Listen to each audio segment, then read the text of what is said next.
하나님 말씀 요한복음 10장 27절입니다. 한 구절만 보겠습니다. 요한복음 10장 27절.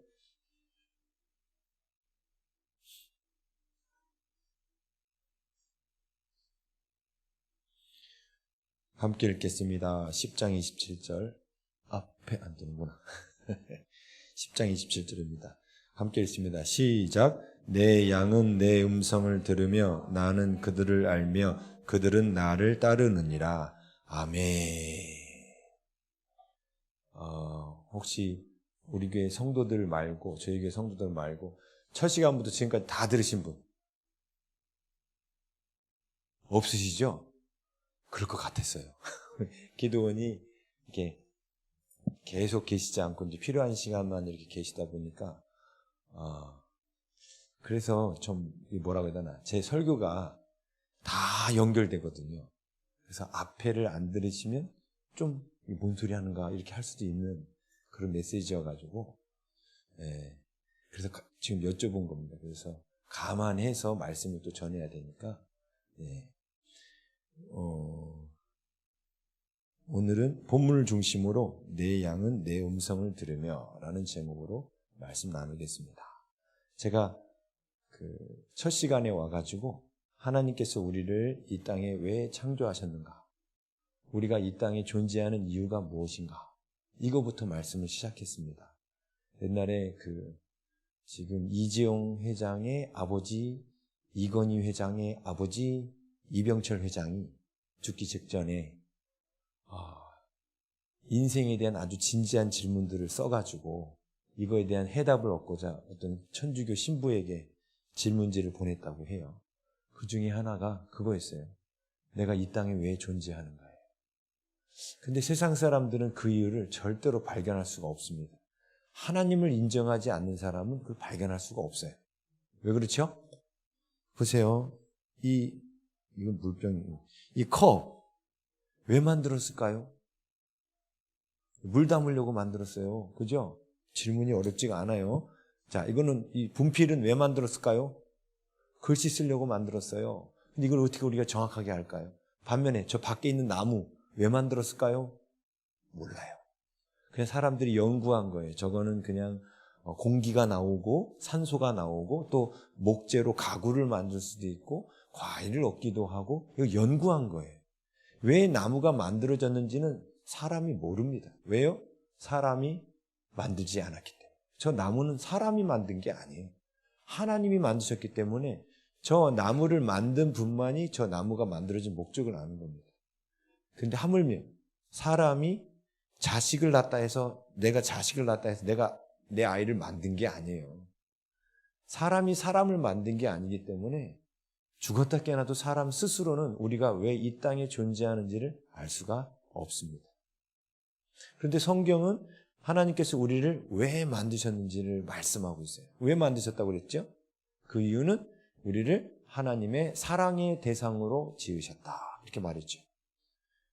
요한일서 말씀에 하나님은 사랑이시니라 그랬고, 그 사랑이신 하나님, 성부, 성자, 성령, 이 세 분의 사랑이 너무나 행복하고 좋아서 이 세 분만 누리기에는 너무 아까운 거예요.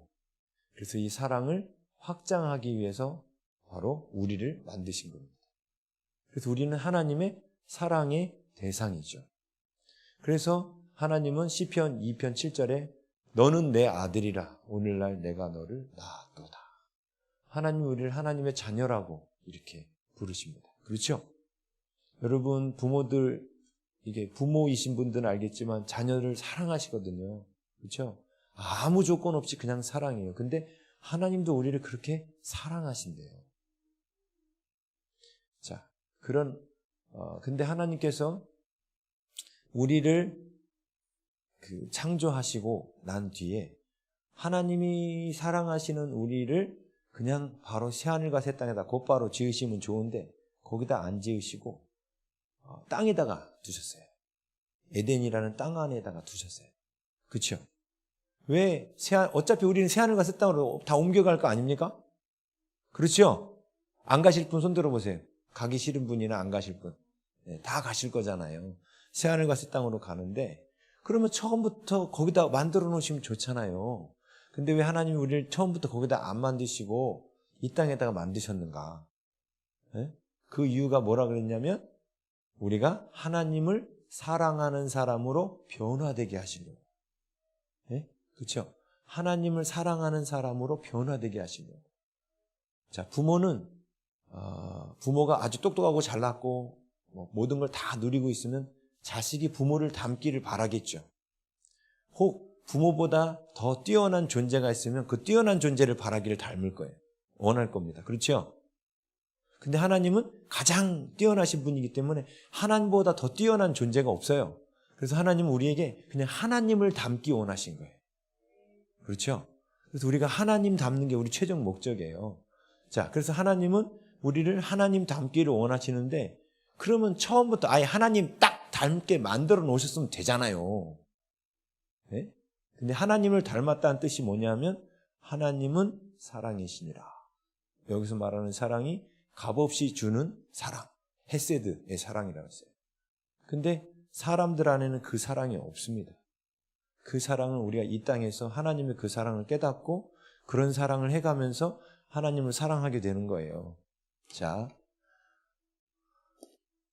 오늘 어떤 선교사님 부탁으로 하나님 음성 듣기에 대해서 말씀 부탁을 받았는데 하나님께서 전하라고 하셔서 전하는 거예요. 우리가 하나님 음성 듣는 거 그러면 대단히 알러지 반응 보이는 분들도 있거든요. 근데 오늘 그 알러지 반응 보이는 분도 이제 말씀을 듣고 한번 생각해 보시면 이렇게 되실 거예요. 왜냐하면 하나님 음성 듣는다고 하는 분들이 워낙 교회에서 사고를 많이 치거든요.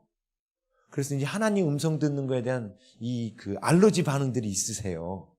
자, 그런데 우리가 우리의 시작 알파, 우리의 끝 오메가, 이 알파와 오메가라는 시간 세계 안에 우리를 두신 이유가 뭐 때문에?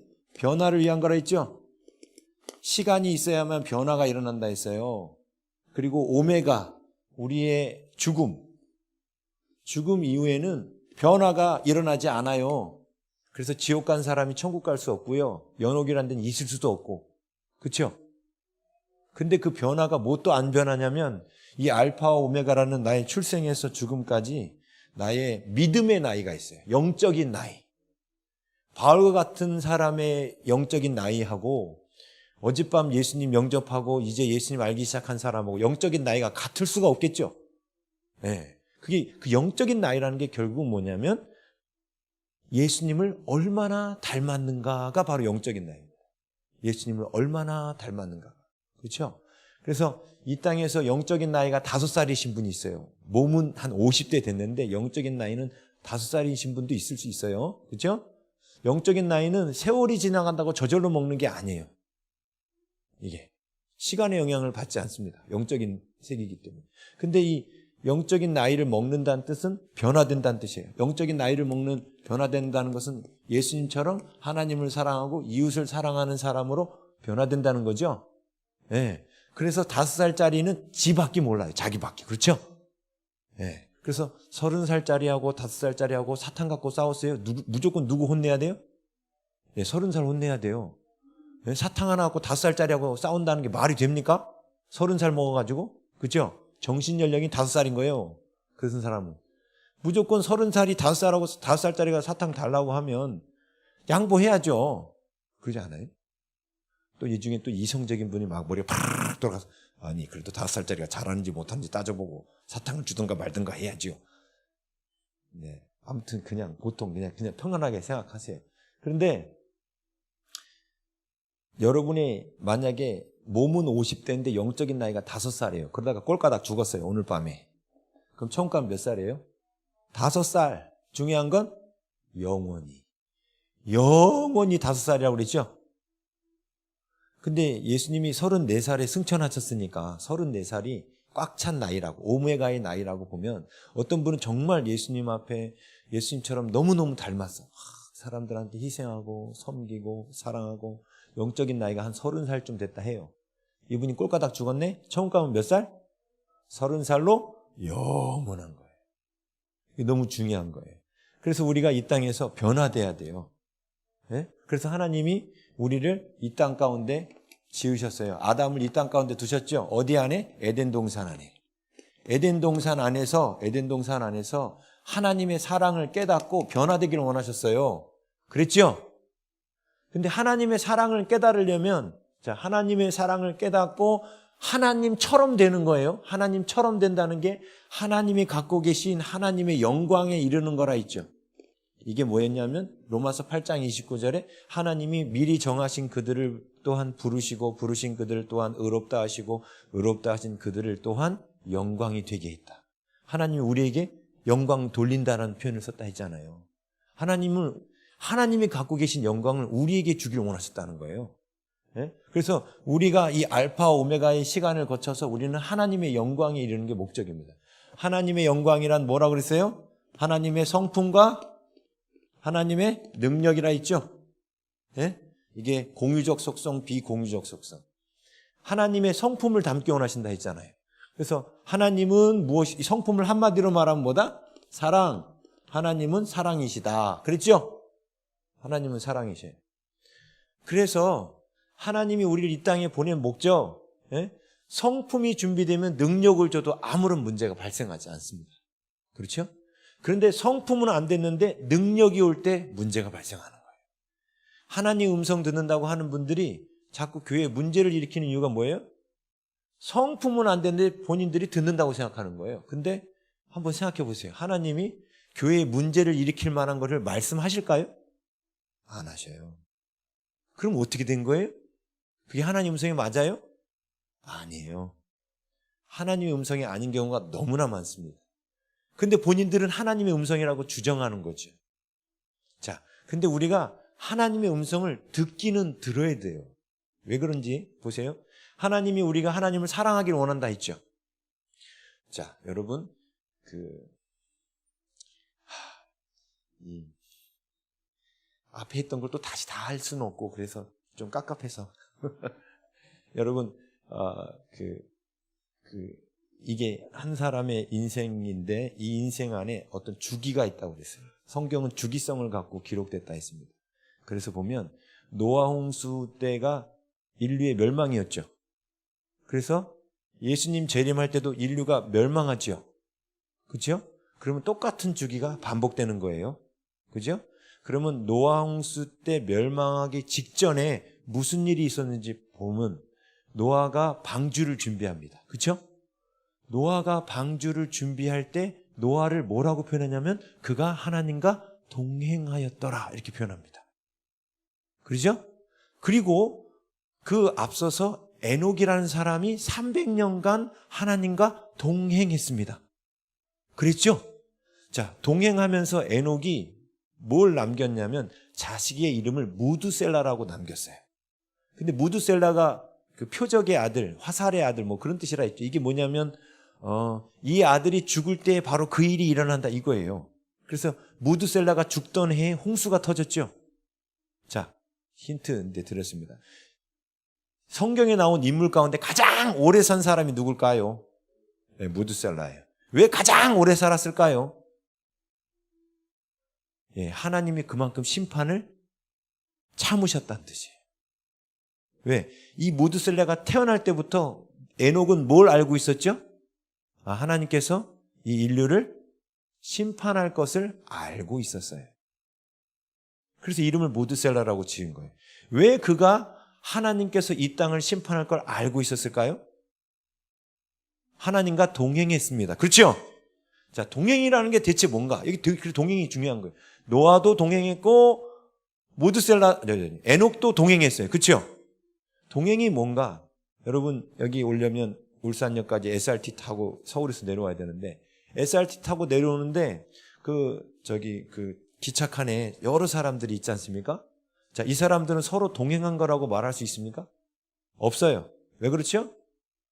모르는 사람이에요. 근데 모르는 사람일지라도 둘이 앉아서 서로 대화를 했다면 동행했다고 말할 수 있겠죠. 그렇죠? 자, 그럼 동행의 필수 조건이 뭡니까? 대화입니다. 대화. 하나님과 함께 걸었다는 뜻은 하나님과 대화했다는 뜻입니다. 하나님과 대화했기 때문에 에녹은 무드셀라라고 이름을 지었고 하나님의 인류에 대한 심판의 계획을 알았던 거예요. 하나님과 대화했기 때문에 알았지. 에녹이 뭐 점쟁입니까? 그런 거 아니죠. 하나님과 동행해서 하나님과 대화하다 보니까 안 거예요. 노아가 왜 방주를 지었죠? 하나님과 대화했기 때문에 방주를 지은 거예요. 그걸 우리는 동행했다고 말하는 거죠. 그렇죠? 하나님의 음성을 듣는다는 뜻은 뭐냐면 하나님과 동행한다는 거예요. 동행. 근데 하나님하고 말 한마디 안 섞으면서 하나님하고 과연 동행한다고 할 수 있어요? 여러분 오늘 하나님이 여러분 옆에 성령께서 이렇게 함께 계시는데 이분한테 말 한마디도 안 걸어. 그리고 이분이 하는 말도 그냥 몰라, 안 들려요 이러고 맨날 이렇게 걸어다니면 그걸 동행이라고 할 수 있냐고요? 없지요. 제가 하나님 음성 들어본 사람 그렇게 손들으라면은 몇 안 들어요. 근데 이렇게 질문하면 더욱더 안 드는데 뭐냐면 혹시 이 자리에 가운데서 마귀 음성 들어보신 분? 마귀 음성 안 들었어요? 안 들려요? 안 들으신 분 진짜 있으세요? 마귀 음성 안 듣고 어떻게 살아요? 마귀 음성 들려요. 예수님도 마귀 음성이 들렸죠? 돌을 떡덩이가 되게 하라. 그렇죠? 여러분한테 남의 돈 떼먹어라 이런 유혹 올 때가 있지 않아요? 나쁜 짓 하거라 이런 생각 떠오를 때 있지 않아요? 그게 하나님이 주신 생각은 분명 아니죠? 근데 하나님이 나는 거룩하게 창조하셨죠? 그럼 그 나쁜 생각은 대체 어떤 놈이 주는 생각이에요? 그렇죠. 마귀가 주는 생각이죠. 자, 다시 한번 마귀 음성 들으신 분. 그거 봐요. 다 들었잖아. 다 들었잖아. 단지 여러분이 그 마귀 음성에 복종을 하지 않는 것뿐이지 마귀 음성을 듣고 계시잖아요. 아니 마귀 음성을 그렇게 잘 들리는데 하나님 음성이 안 들린다는 게 말이 되냐고요. 이게. 그죠? 하나님 우리에게 말씀하시거든요. 네가 손해봐라. 네가 섬겨라. 말씀하시거든요. 근데 우리는 그걸 하나님의 음성으로 받아들이면 섬겨야 되잖아. 손해봐야 되잖아. 그래서 못 들은 채 하는 거예요. 그냥. 하나님은 네가 섬겨라 이렇게 말씀하시는 게 아니라는 거죠. 마귀도 우리한테 말할 때 네가 저거 훔쳐 이런 식으로 말하는 게 아니에요. 마귀도 그냥 내 머릿속에 거짓이 떠오르는 거는 누가 들려주는 거예요? 마귀. 진리가 떠오르는 건 누가 말씀하시는 거예요? 하나님이 말씀하시는 거예요. 하나님 우리에게 늘 말씀하고 계셔요. 근데 사람들이 착각하는 거예요. 오늘 보세요. 우리가 하나님의 영광에 이르기를 원하신다 했잖아요. 그러려면 하나님의 사랑을 깨달아야 되고 하나님의 사랑을 깨달으려면 당연히 하나님과 뭐가 돼야 돼요? 대화가 돼야 되는 거예요. 자, 사람은요. 어떻게 해야 서로를 알 수 있냐면 대화를 해야 아는 거예요. 대화를 해야만. 예? 좋은 사람은 대화하면 대화할수록 더 사귀고 싶은 마음 들죠. 나쁜 사람은 대화하면 대화할수록 조심해야겠다. 이게 멀리 해야 되는 생각이 들죠. 대화를 계속 하다 보면 그 사람이 어떤 사람인지 알게 되는 거예요. 자, 하나님께서 아담을 딱 지어놨을 때 하나님하고 아담은 대화하는 관계였나요? 대화하지 못하는 관계였나요? 대화하는 관계였어요. 그렇죠? 네? 하나님하고 아담하고 대화했어요. 자, 이때 아담하고 하나님 사이에 썼던 언어가 뭔지 아시는 분? 아담과 하나님과 대화했잖아요. 이때 어떤 언어로 대화했죠? 헬라어, 히브리어, 방언? 예? 그 어떤 말로 대화했을까요? 몰라요. 성경에 하나님께서 아담하고 어떤 나라 언어로 대화했는지는 안 나와요. 그러나 우리는 하나님께서 어떤 말을 쓰셨는지 알 수 있어요. 자, 제가 지난번에 요한복음 1장 1절에 보면 태초에 말씀이 계시니라. 이 말씀은 하나님과 함께 계셨고 이 말씀은 곧 하나님이시니라 그랬거든요. 자, 태초에 있었던 말씀, 이분 예수님이라고 우리 말하지 않습니까? 그렇죠? 자, 태초에 계셨던 말씀은 예수님이라고 그랬는데 보세요. 이 말씀이 대체 뭔가? 제가 일단은 말씀드렸어요. 그 말씀이 소리 언어는 아니었다고. 소리 언어가 아니었다고. 태초에 있었던 말씀은 소리 언어가 아니라고 그랬죠. 소리 언어가 아니었어요. 왜? 우주 공간은 진공 상태이기 때문에 소리가 전달되지 않습니다. 그리고 태초에는 우주도 없었기 때문에 소리가 전달되고 뭐 그런 거 자시고도 없어요. 그렇죠? 그래서 태초에 말씀이 계시니라의 말씀은 우리가 귀로 들려지는 어떤 소리가 아니라는 거예요. 근데 그 말씀이 대체 뭐냐? 이런 거라 했죠. 또 이제 대상을 바꿔볼까요? 무슨 뜻이에요? 아, 여기 앞에 있는 자매 얼굴이 참 예쁘다. 자, 이거 제가 말로 안 했죠? 근데 어떻게 알아들으셨어요? 제가 손짓을 했잖아요. 자, 손짓도 제 언어죠? 그리고 여러분 다 알아들으셨잖아요. 근데 이 손짓은 뭐냐면 제 머릿속에 있는 생각을 이 혀로 표현할 수도 있고 손으로 표현할 수도 있는 거예요. 그렇죠? 중요한 건 뭐냐면 제 머릿속에 있는 생각이 밖으로 나온 것을 성경은 로고스, 말씀이라고 합니다. 하나님의 머릿속에 갖고 계셨던 생각, 아, 내가 나의 사랑하는 대상, 사람들을 만들어야겠다. 이게 생각이에요. 근데 그 생각이 생각 안에만 머물고, 지금 보세요. 제가 가만히 있었어요. 제가 무슨 생각하는지 모르죠? 몰라요. 근데 제가 아까 이렇게, 근데 이 생각을 밖으로 표현한 거잖아요. 그렇죠? 이렇게 밖으로 표현된 게 바로 말씀이에요. 이거부터 여러분이 정리하셔야 돼요. 하나님의 음성 할 때. 이거부터 정리하셔야 돼요.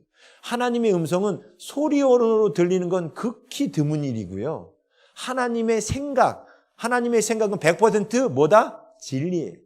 하나님의 생각, 하나님의 진리가 나에게 전달되는 게 하나님의 음성을 듣는 거예요. 그게 하나님의 생각이 나한테 전달되는 게. 예? 이해되시죠? 근데 그때 헬라어, 히브리어 이런 게 쓰신 게 아니라고요.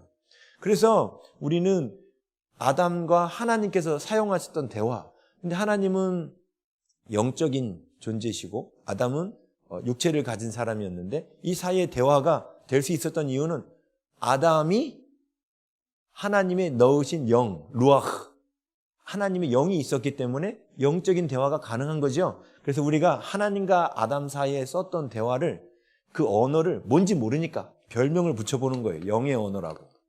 예? 영의 언어, 영적인 언어라고 이름을 붙여볼게요. 자, 이 영의 언어를 갖고 하나님과 아담이 대화를 했습니다. 그래서 너 에덴 동산 지키고 다스려. 하나님이 아담에게 말씀하신 거죠. 그렇죠? 잘 보세요. 하나님께서 처음에 아담을 만드시고 아담과 대화하도록 지으셨어요. 그 이유가 뭡니까? 대화를 해야만 상대방이 누군지를 알고 알아야만 뭘 한다? 그렇죠. 그러니까 대화를 당연히 해야 그 상대방이 어떤 분인지 알 거 아닙니까? 그래서 하나님이 만들어 놓고서 하나님과 대화가 안 통하면 어떻게 아담이 자기가 어떻게 존재했는지를 어떻게 알아요? 눈 딱 떴는데 아무 소리도 안 들려. 눈 딱 떴는데 여기 뭐지?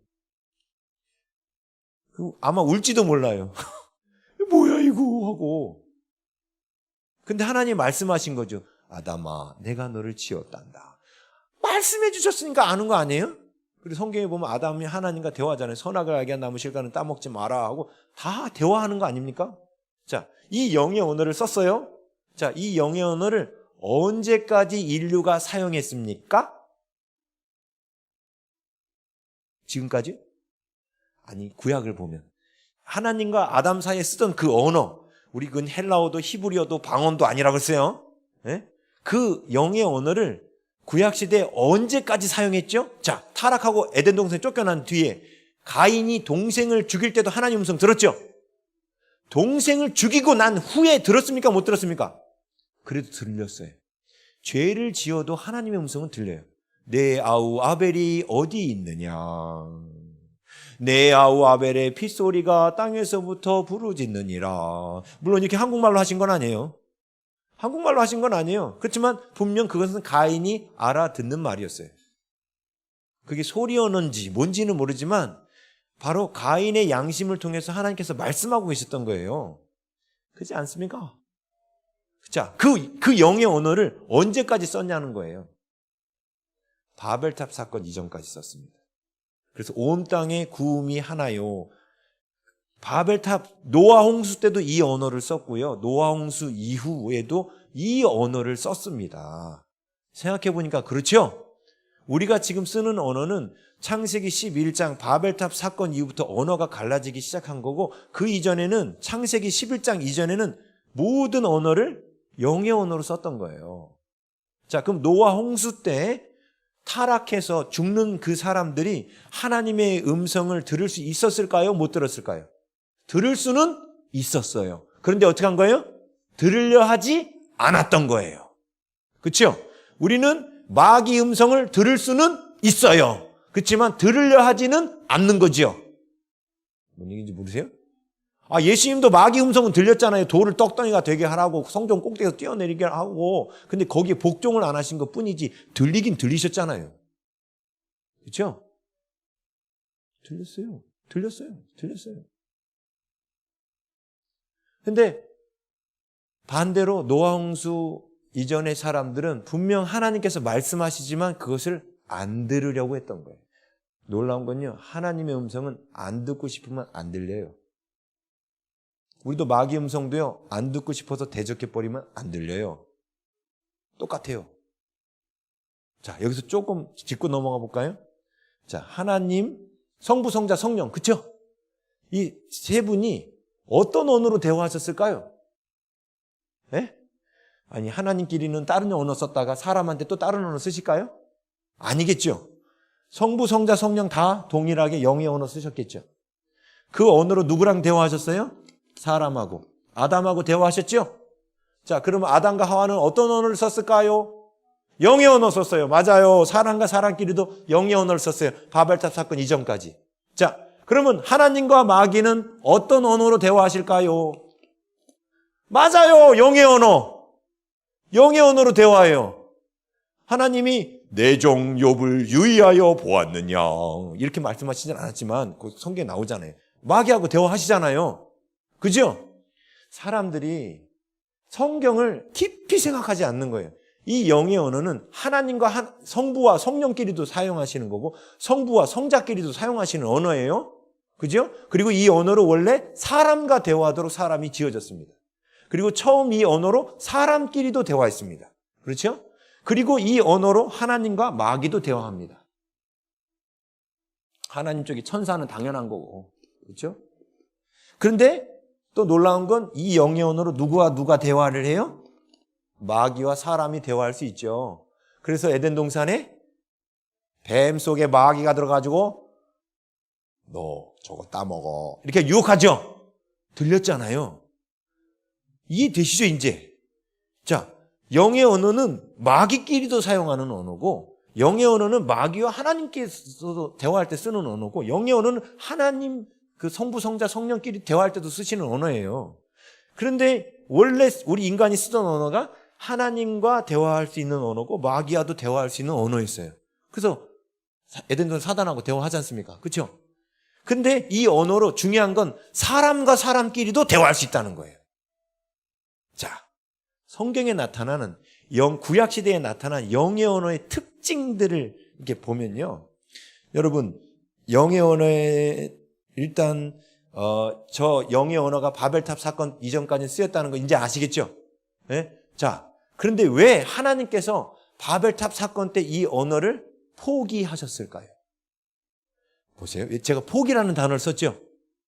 사람들이 하나님이 지은 사람이 하나님의 말씀을 못 알아먹으면 하나님과 대화가 안 될 것이고 그러면 하나님을 알 수가 없겠죠. 그럼 하나님의 사랑도 깨닫기가 더 힘들어지겠죠. 그럼 하나님께서는 아담이 타락하고 가인이 범죄하고 노아 시대 때 그렇게 범죄가 많아도 하나님은 이 언어를 포기할 수 없으셨어요. 그 이유가 뭐예요? 그렇죠. 사랑하는 대상하고 대화하려면 이 언어를 포기하면 안 되는 거예요. 예? 예를 든다면 미국에 유학 간 딸이 있는데 엄마가 맨날 통화하는 핸드폰이 있는데 예? 걔가 전화만 걸면 엄마한테 원망하고 불평하고 막 힘들다고 하니까 듣기 싫다고 핸드폰을 갖다 박살내버리면 어떻게 돼요? 아예 대화 채널이 없어지는 거죠. 물론 다른 집 핸드폰 빌려온다 이런 상상을 하지 마시고 예를 드는 거니까. 그죠? 대화가 안 되는 거죠. 아무리 짜증나고 우리 인간이 하나님을 향해서 죄를 짓고 뭔가를 해도 하나님과의 대화의 창구를 끊어버리면 하나님이 인간을 변화시키기가 더 힘들어지지 않아요? 그리고 인간이 하나님과 대화할 수 없으면 하나님을 알 수가 없지 않습니까?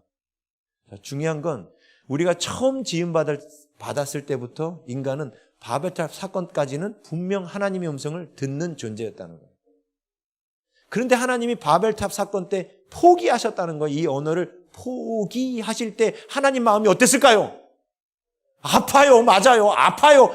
요게 포인트예요. 요게. 하나님은 이 언어를 포기하실 때 하나님이 속이 뒤집어지는 줄 아셨어요. 근데 하나님이 포기하실 수밖에 없었던 이유가 있었죠.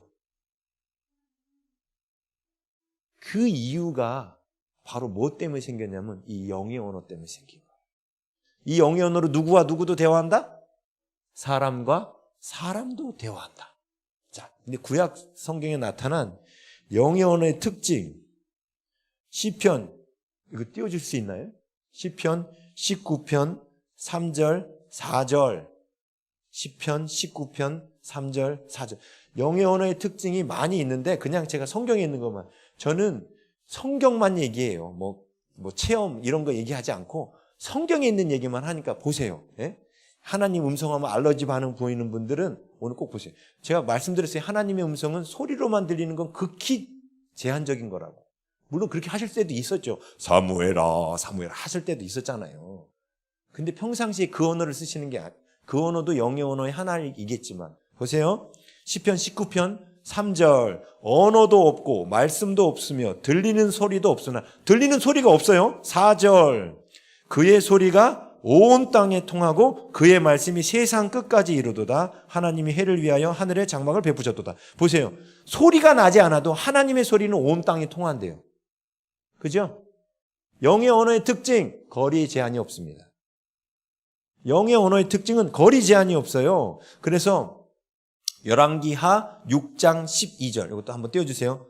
열왕기하 6장 12절에 보면 뭔 얘기가 나오냐면 엘리사가 아람 왕궁에 있는 아람 궁전에서 회의하는 내용을 다 들어요. 열왕기하 6장 12절. 왕하 6장 12절. 네. 아무튼 보면은 우리 주 왕이여 아니로소이다. 오직 이스라엘 선지자 엘리사가 왕의 침실에서 하신 말씀을 이스라엘 왕에게 고하나이다. 아람 나라는 되게 멀리 떨어졌는데 그 멀리 떨어져 있는 아람 나라에서 침실에서 하는 이야기까지 엘리사가 요 북이스라엘에서 다 듣고 있다는 거예요. 뭔 얘기예요? 거리 제한이 없어요. 당시 스마트폰 없었잖아요. CCTV 있었습니까? 뭐 도청장치가 있었겠습니까? 엘리사 시대에 없었죠. 근데 엘리사는 듣고 있었어요. 영의 언어의 특징, 거리 제한이 없다. 그래서 실제로 그런 일들이 있죠. 유학 보낸 딸이 너무너무 힘들어하는데 갑자기 엄마가 그걸 딱 느껴. 내 딸이 뭔가 이상이 있는 것 같다 하고 전화를 해보면 진짜 이상이 있죠. 자, 딸이 힘들어하는 게 엄마의 마음에 느껴진 거예요. 그렇죠?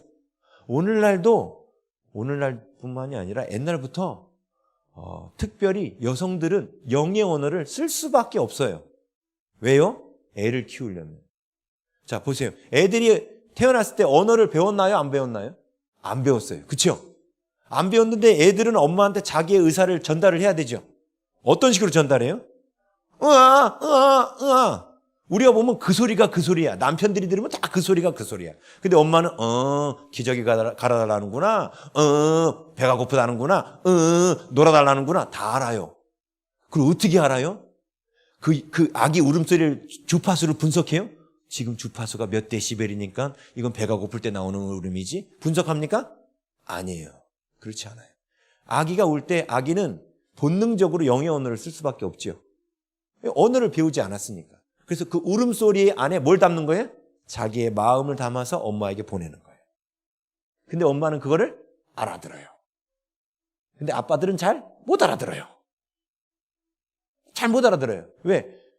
엄마들이 이 아이를 케어해야 되니까 하나님이 기본적으로 엄마들 안에는 영의 언어를 들을 수 있는 센서가 지금 바벨탑 사건 이후에도 기본적으로 놔두셔야 되는 거예요. 안 그러면 아기를 못 키우니까. 그렇죠? 이해되시죠? 머리로 쏙쏙 이해되시죠? 네, 그래 머리로 이해돼야 돼요. 이게 하나님의 음성을 듣는다는 건 머리로 이해가 돼야 돼요. 그래서 아기가 울을 때 이게 무슨 뭐 때문에 우는지를 아는 거예요. 그래서 지구 반대편에 있는 유학간 딸이 지금 힘들어하는 걸 엄마는 느낄 수 있는 거예요. 이게 영의 언어예요. 아까 그랬죠. 영의 언어는 하나님과 하나님도 쓰지만 사람과 사람 사이에서 썼다고. 그렇죠? 하나님과 사람 사이에 뭐 아무리 멀리 떨어져도 하나님 우리에게 말씀하실 수 있잖아요. 거리 제한이 없어요. 거리 제한. 맞죠? 네, 맞아요. 거리 제한이 없어요. 두 번째, 영의 언어의 특징. 고린도 후서 12장 2절. 고린도 후서 12장 2절. 앞에 보세요, 그냥. 내가 그리스도 안에 있는 한 사람을 아노니 그가 13년 전에 셋째 하늘에 이끌려간 자라. 그가 몸 안에 있었는지 몸 밖에 있었는지 나는 모르거니와 하나님은 아시느니라. 영의 언어의 특징, 시간의 구애를 받지 않습니다. 여러분, 제가 그랬죠. 깊은 기도에 들어가면 2시간 지났는지 3시간 지났는지 모른다고. 시간의 구애를 받지 않아요. 어떤 사람이 옥상에서 떨어졌어요.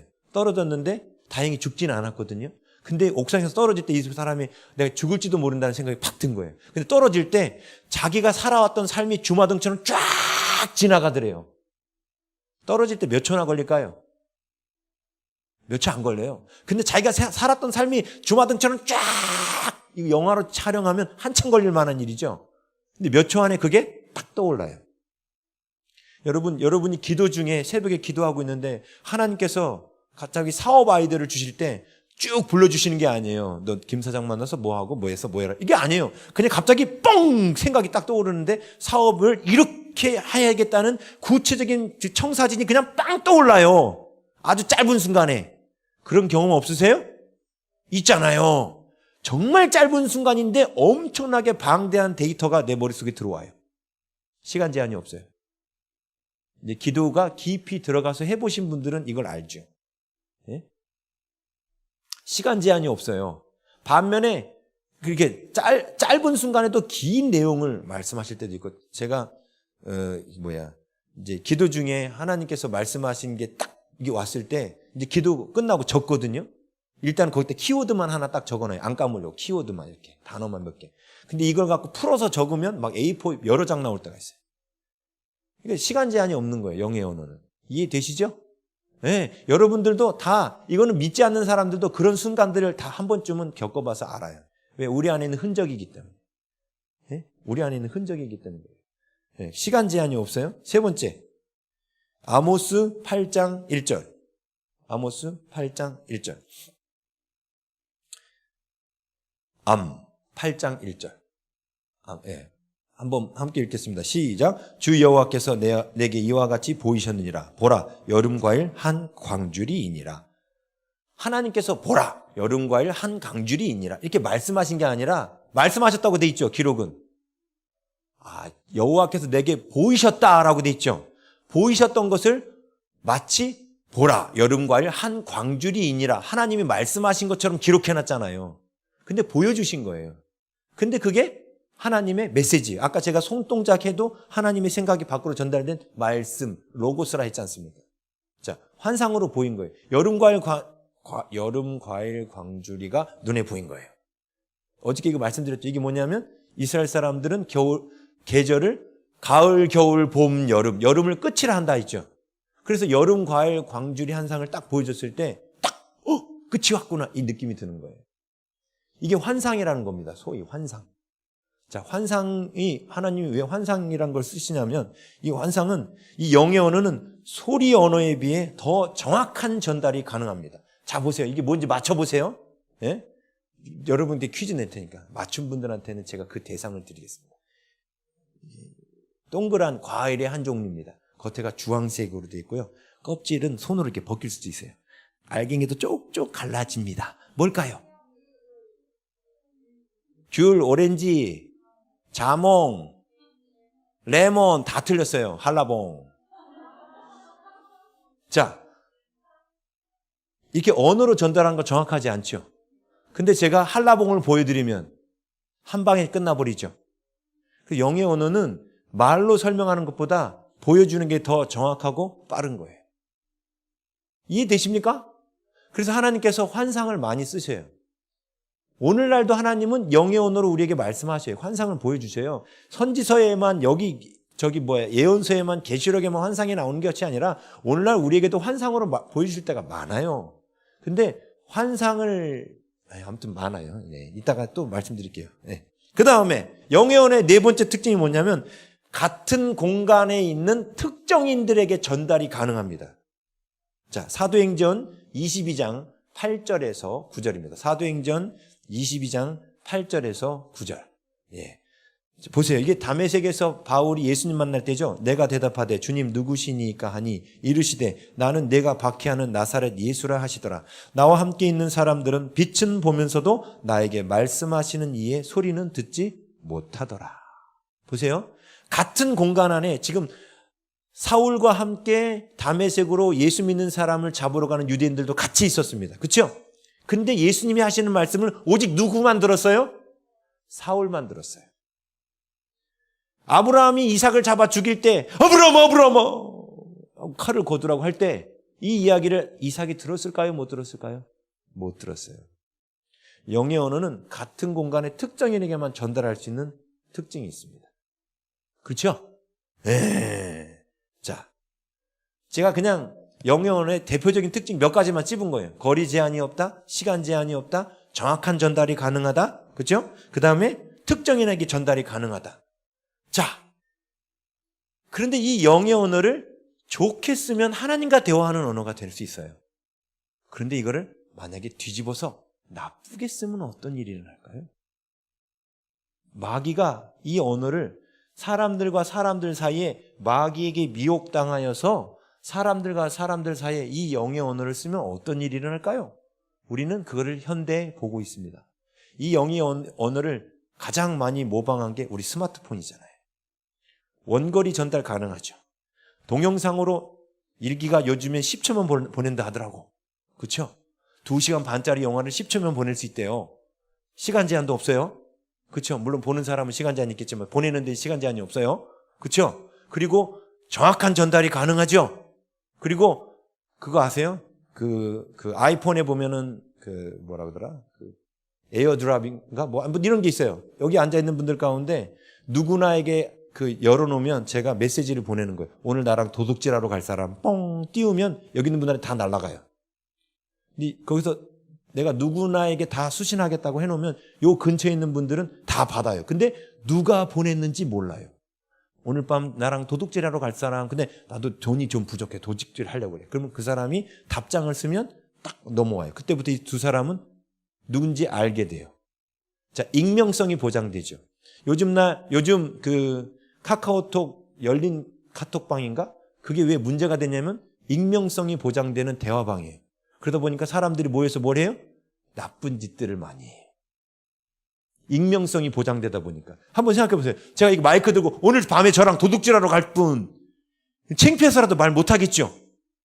근데 특정 공간, 이 같은 공간에 특정인에게만 나하고 같은 생각이 있는 사람한테만 딱 전달하면 범죄 조직도, 범죄를 짜는 것도 쉬워질 것이고, 음란도 한번 생각해 보세요. 사람들이 음란 성 파트너를 찾을 때도 공개적으로 말하면 창피할 텐데 이거를 딱 띄웠는데 딱 잡았고 그러면 딱 만났어.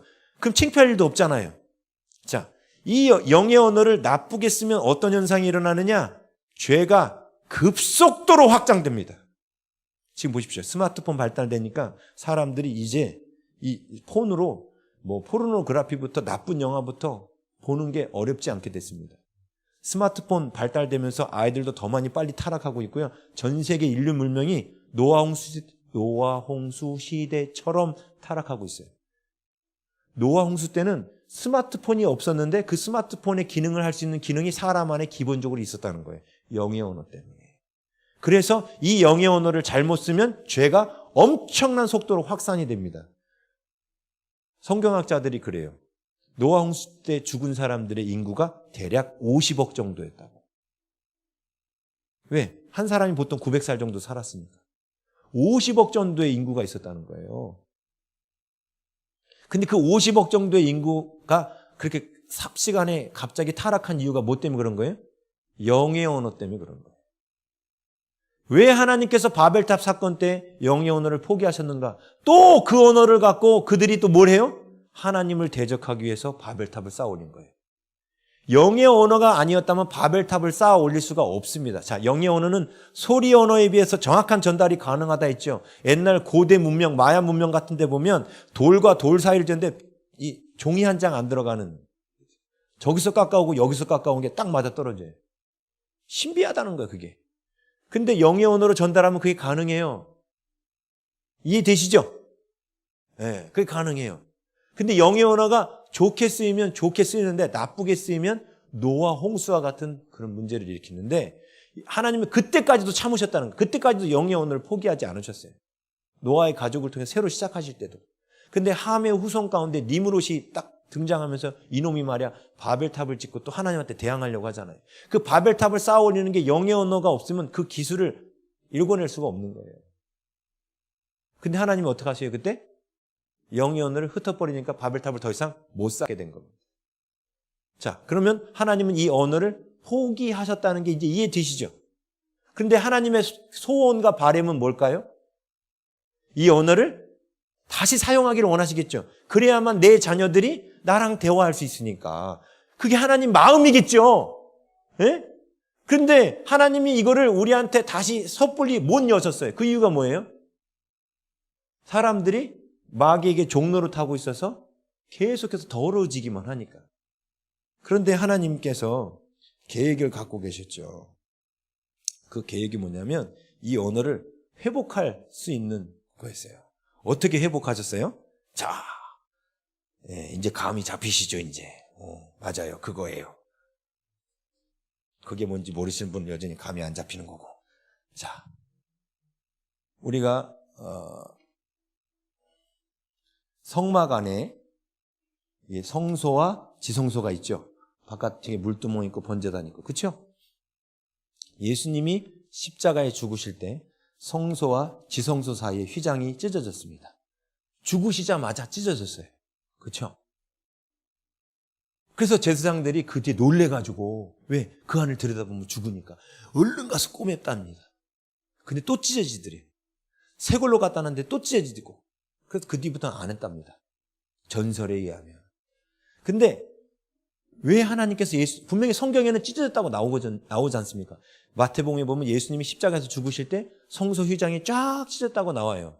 하나님이 왜 예수님이 죽으시는 순간 제일 먼저 그 성소 휘장을 찢으셨을까요? 예? 맞아요. 이제 들어와도 된다. 이 뜻이죠. 히브리서에서 우리가 예수의 피를 힘입어 성소에 들어갈 담력을 얻었잖아요. 근데 예수님이 십자가에 죽으셔서 우리의 죄값이 하나님 앞에 지불되었기 때문에 우리가 이제 하나님을 만나도 죽지 않아요. 하나님이 그 자녀들을 그토록 보고 싶어 했잖아요. 가까이서. 그렇죠? 이제 가까이 나올 수 있도록 예수님이 십자가에 달려 죽으시니까 휘장을 바로 찢으신 거예요. 바로 하나님이 기다렸다는 듯이. 왜? 이제 우리를 만나실 수 있거든요. 좋다 이거야. 우리가 이제 지성소에 이렇게 들어왔어요. 앞에 하나님 계셔요. 근데 서가지고. 그럴 건 못하러 들어와. 그죠? 여기 들어왔으면 뭐 하라고 들어온 거예요? 그렇죠. 하나님과 뭐 하라고? 교제하라고. 하나님과 교제하라고 부르신 거 맞죠? 교제하려면 뭘 해야 돼요? 필수적으로? 대화를 해야 되는 거예요. 대화를 해야 되는 거예요. 안 그럼 여기를 못하러 부르시냐고요. 근데 지금 왜 하나님께서 십자가 사건 이후에 왜 이걸 여실 수가 있을까요? 이유가 뭐예요?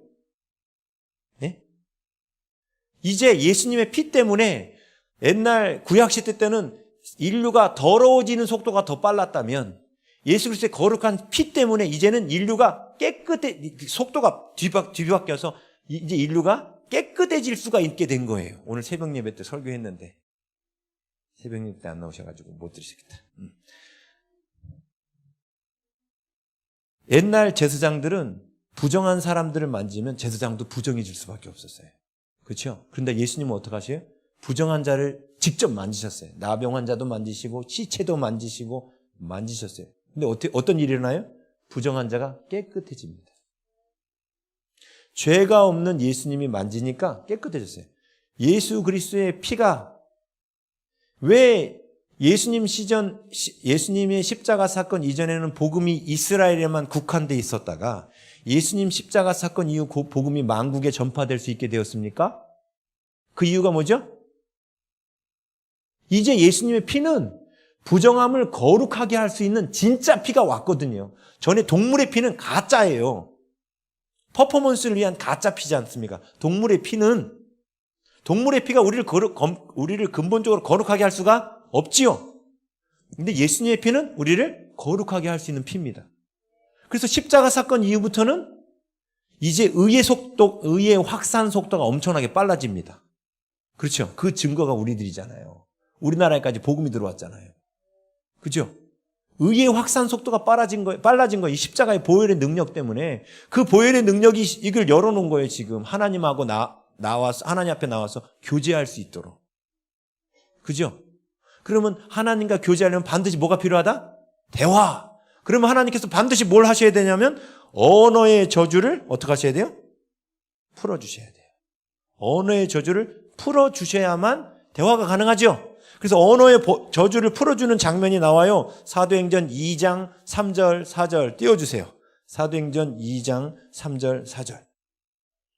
예, 함께 읽어보겠습니다. 마치 불에 혀처럼 갈라지는 것들이 그들에게 보여 각 사람 위에 하나씩 임하여 있더니 그들이 4절 그들이 다 성령의 충만함을 받고 성령이 말하게 하심을 따라 다른 언어들로 말하기 시작하니라. 아멘.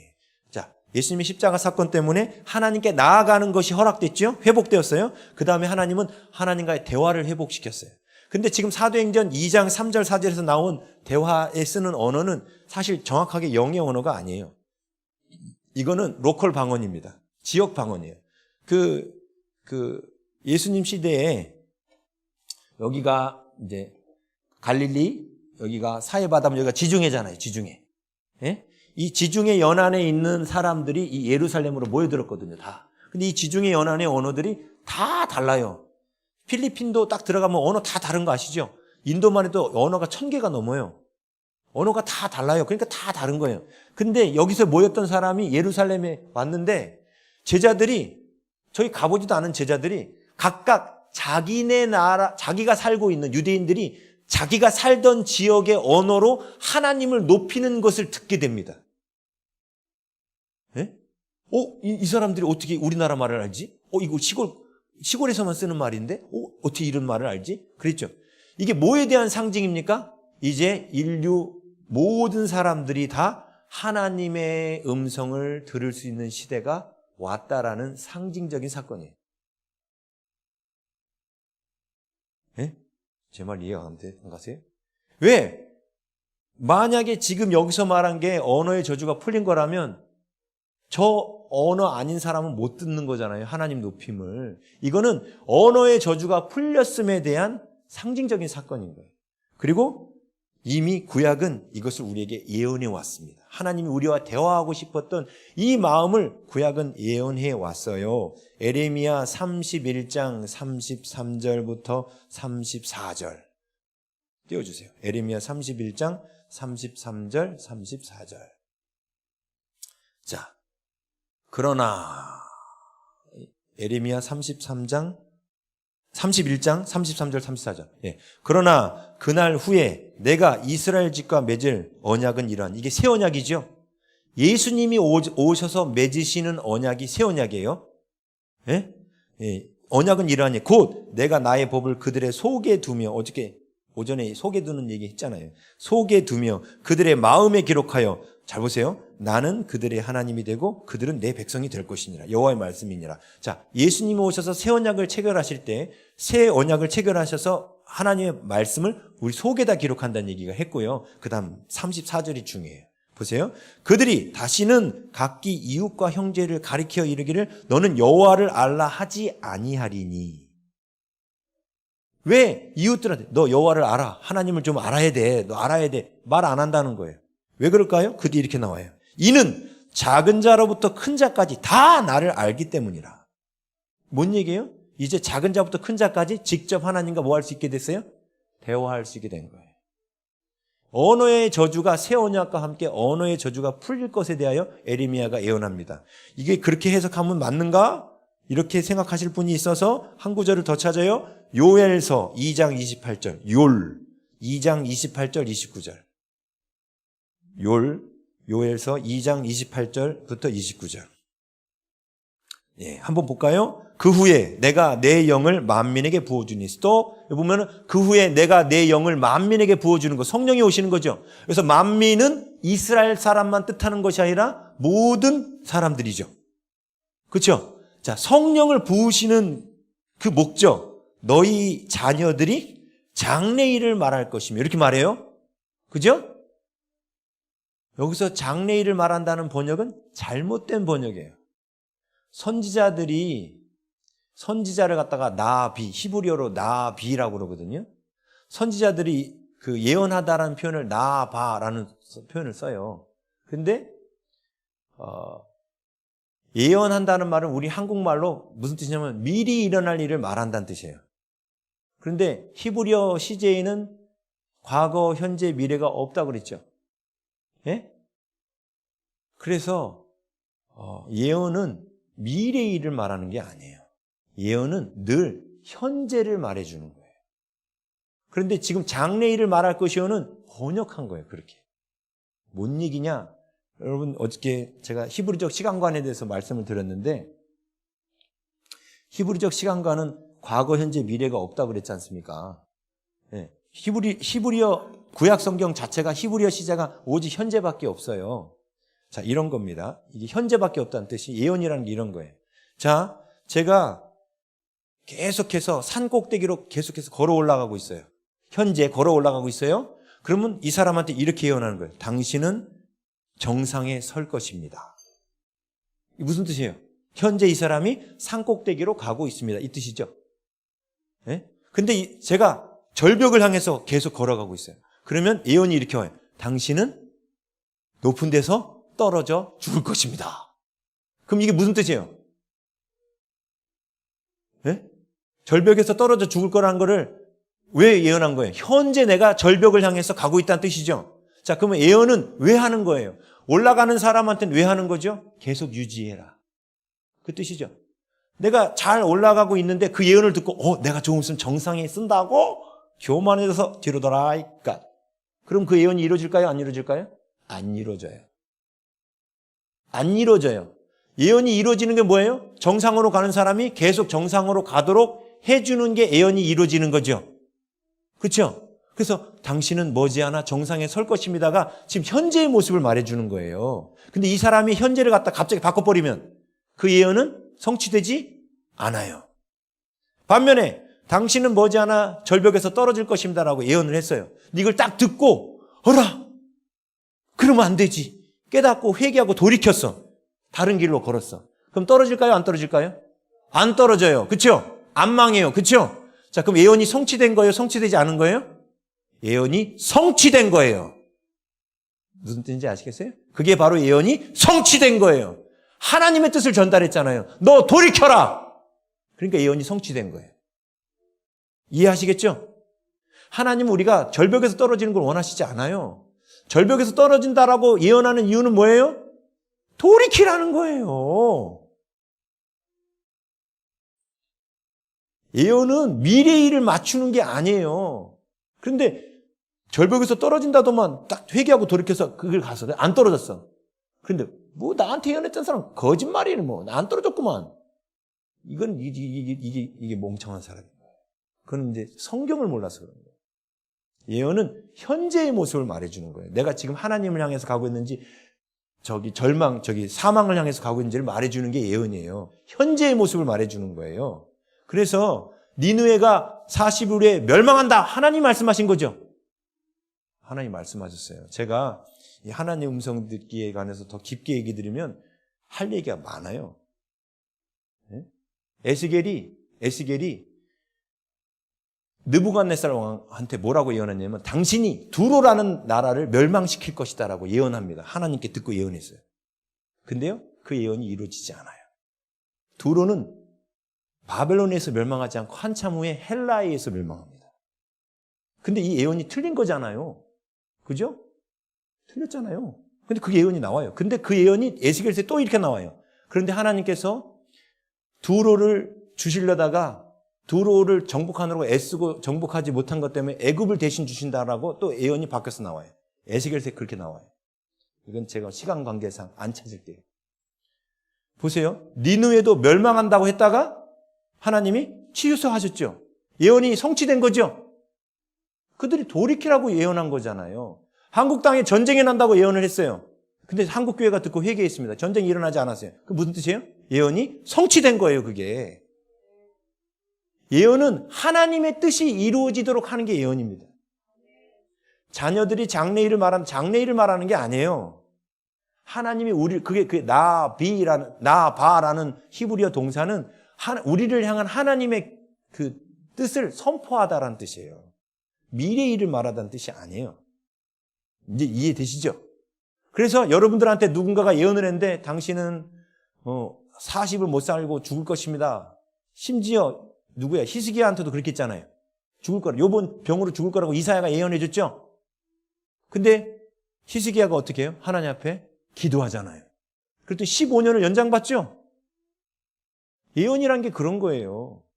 우리의 현재를 바꾸면 하나님이 하나님 보시기에 뜻을 돌이키실 수 있는 것은 돌이켜 주셔요.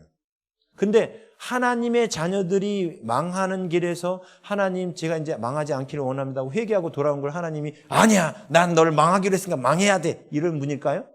절대로 그렇지 않아요. 보세요. 근데 그 예언을 누가 한다고요? 자녀들이 장래일을 예언을 한다는 거예요. 예? 그 다음에 너희 늙은이들은 뭐며? 꿈을 꾸며. 하나님이 꿈으로도 우리에게 하나님의 음성을 들려주시죠. 하나님 뜻을 말씀하세요. 우리 교회 한 자매는 꿈으로 봐요. 그래가지고 꿈으로 집안에 일어날 일들, 현재 있는 일들을 은밀히 행하는 일까지 하나님 다 보여주셔요. 오늘날도 그런 분들 많아요. 꿈으로도 말씀하시고. 그 다음에 너희 젊은이는 이상을 볼 것이며. 그죠? 그 다음에 이렇게 나오죠. 그때에 29절에 그때에 내가 내 영을 남종과 여종에게 부어줄 것이며. 여기에 예외되는 사람이 있습니까? 없어요. 구약시대에는 특별한 사람에게만 하나님의 영이 임해서 선지자 노릇했습니다. 다시 말하면 특별한 사람만 하나님과 대화할 수 있었습니다. 다윗도 처음에는 하나님과 대화할 수가 없었습니다. 그래서 다윗이 초기에는 하나님과 대화할 수 없어서 우림과 둠밈으로 하나님의 뜻을 여쭤봅니다. 다윗이. 그러다가 다윗의 장막이 들어오고 난 뒤에 다윗이 하나님의 그 깊은 임재 안에 들어가면서 다윗도 하나님의 음성을 듣게 됩니다. 그래서 예수님이 이렇게 말씀하시죠. 다윗을 선지자라고 그래요. 다윗이 예수님에 대해서 예언하거든요. 하나님 음성을 들었어요. 다윗도 나중에는. 너무너무 사모하니까 선지자 출신도 아닌데 하나님이 다윗도 하나님의 음성을 듣게 해주셨어요. 그런데 이제 예수 그리스도로 말미암아 우리에게 이루시려고 했던 게 뭐라고요? 우리하고 대화를 원하시는 거예요. 이해되시죠? 이게 구약에서 계속 선지자들이 예언하는 게 뭐냐면 이제 선지자만 하나님의 음성을 듣는 것이 아니라 모든 사람들이 하나님의 뜻을 알게 될 것이다. 하나님의 음성을 듣게 될 거라고 구약에서 이미 계속해서 예언해 오고 있었단 말입니다. 그렇죠? 왜? 이게 하나님의 뭐예요? 마음이에요. 에덴 안에서 하나님과 아담이 대화했던 정말 자녀하고 대화를 해야 하나님의 사랑이 전달이 되지요. 그렇죠? 제가 하나님께서 주신 그 말씀을 듣고 순종할 때 하나님 뭘 해주시냐면 대부분 제가 갖지 못한 하나님을 닮아야 되는 제가 갖지 못한 성품을 가르쳐 주시는 게 많아요. 예를 들면 제가 공감 능력이 딸린다고 그러잖아요. 그렇죠? 저 공감 능력이 딸려요. 그런데 하나님께 여쭤요. 하나님, 이 사람하고 어떤 말을 나누기 원하십니까? 여쭈면 하나님께서 그 사람의 마음이 확 느껴지게 하세요. 그냥 저 공감 능력 없는데 성령께서 그 사람이 어떤 마음인지를 다 느끼게 하세요. 제가 한번 이제 부산 근처니까 부산 간증만 할게요. 서울 가면 서울 간증하고 부산에서 사역할 때 참새방앗간 떡집 딸이었어요. 그 동생이 몸에 힘든 병이 있어가지고 엄마 아빠가 맨날 얘를 돌보느라고 이 큰 딸은 동생이 힘든 걸 아니까 자기가 뭘 해달라고 주장을 못하는 거예요. 그 집에 신방을 갔는데 갑자기 성령께서 그 큰 딸의 마음을 저한테 확 부으신 거예요. 큰 딸의 외로움과 쓸쓸함. 자기도 엄마 아빠한테 사랑받고 싶은데 엄마 아빠가 동생한테 집중하는 것도 이해는 돼. 자기 너무 외로운 거야. 그래서 제가 그 말을 해줬죠. 두 사람 다 하나님께서 크게 쓰실 거라. 근데 이 큰딸이 지금 위로가 필요해요. 근데 엄마 아빠도 몰랐대요. 큰딸이 그래서 상처 있는지. 근데 이런 얘기를 하니까 이 큰딸이 얘는 한마디도 안 했거든요. 큰딸이 갑자기 눈물을 쭉 흘리는 거예요. 자기 마음을 알아주니까. 하나님은 저 같은 이 분석적인 사람 뭔지도 몰라요. 모르고 넘어가요. 근데 하나님께 여쭈면 하나님께서는 제가 갖지 못한 성품, 제가 부족한 성품에 대해서 보완할 수 있도록 말씀해 주셔요. 네? 그렇게 말씀해 주셔요. 그래서 저로 하여금 더 하나님 닮게 하셔요. 제가 말씀은 냉철하게 잘 가르치는데 사람들의 마음을 공감해 주지 못하면 그 부분은 하나님 닮지 못한 거잖아요. 만약에. 그렇죠? 그러면 안 되잖아요. 우리가 온전히 다 하나님 닮아야 되죠. 그래서 온전히 닮도록 저의 부족한 부분들을 늘 가르쳐 주셔요. 그분께 여쭈면. 한 번은 이런 적이 있었습니다. 우리 이제 서울에 있는 이제 저희 하늘사랑 교회에서 우리 함께 중보기도 하면서 하나님께 하나님 저희들에게 말씀하신 걸 듣기 원합니다. 그런데 저한테 갑자기 하나님 환상을 보여주셨어요. 어떤 환상을 보여주냐면 학교 건물을 보여주신 거예요. 학교 건물을 보여주셨는데 그 위에서 이렇게 쳐다보는 거예요. 근데 울타리가 이렇게 둘려 있는데 학교 건물이 이렇게 세워져 있는데 위에서 보니까 울타리가 이렇게 쳐져 있는 거예요. 울타리가. 딱 보니까 운동장이 없는 거예요. 운동장이. 환상을 딱 보니까 운동장이 없어요. 하나님 이게 무슨 뜻이죠? 하고 여쭤봤어요. 그랬더니 하늘사랑교회가 양육은 열심히 하는데 놀질 않는다. 놀질 않아. 좀 놀아라 그러시는 거예요. 너무 양육만 하고 성도들 가운데 좀 즐겁게 지내는 시간이 없다는 거야 이게. 왜? 제가 일중독이거든요. 그러니까 이 양육만 계속 냅다 하지 성도들 데리고 콧바람 쐬러 어디 나가지도 않고 맨날 앉아가지고 그냥 수능 공부만 시키고 막 이러고 있으니까 하나님 좀 놀아라 그러시더라고. 자, 이게 뭐예요? 저의 부족한 부분들을 하나님께서 보완해 주시는 거예요. 더 하나님의 영광에 가까워질 수 있도록. 이해되시죠? 네? 그래서 하나님은 우리에게 말씀하셔요. 자, 근데 이렇게 하나님께서 우리에게 말씀하시는데, 자, 우리에게 말씀하실 때 그 말씀하시는 통로를 저는 그냥 크게 세 가지로 분류해요. 이건 사람마다 기준은 다른데 그냥 제 기준이에요. 첫 번째는 뭐냐면 성경을 통해서 말씀하시죠. 이거 중요한 거예요. 성경이 가장 정확하게 하나님의 말씀을 주시는 거기 때문에. 성경이라 하면 성경을 통한 설교도 하나님 말씀하시는 겁니다. 지금도 여러분의 마음 가운데 내가 하나님하고 대화를 해야겠구나.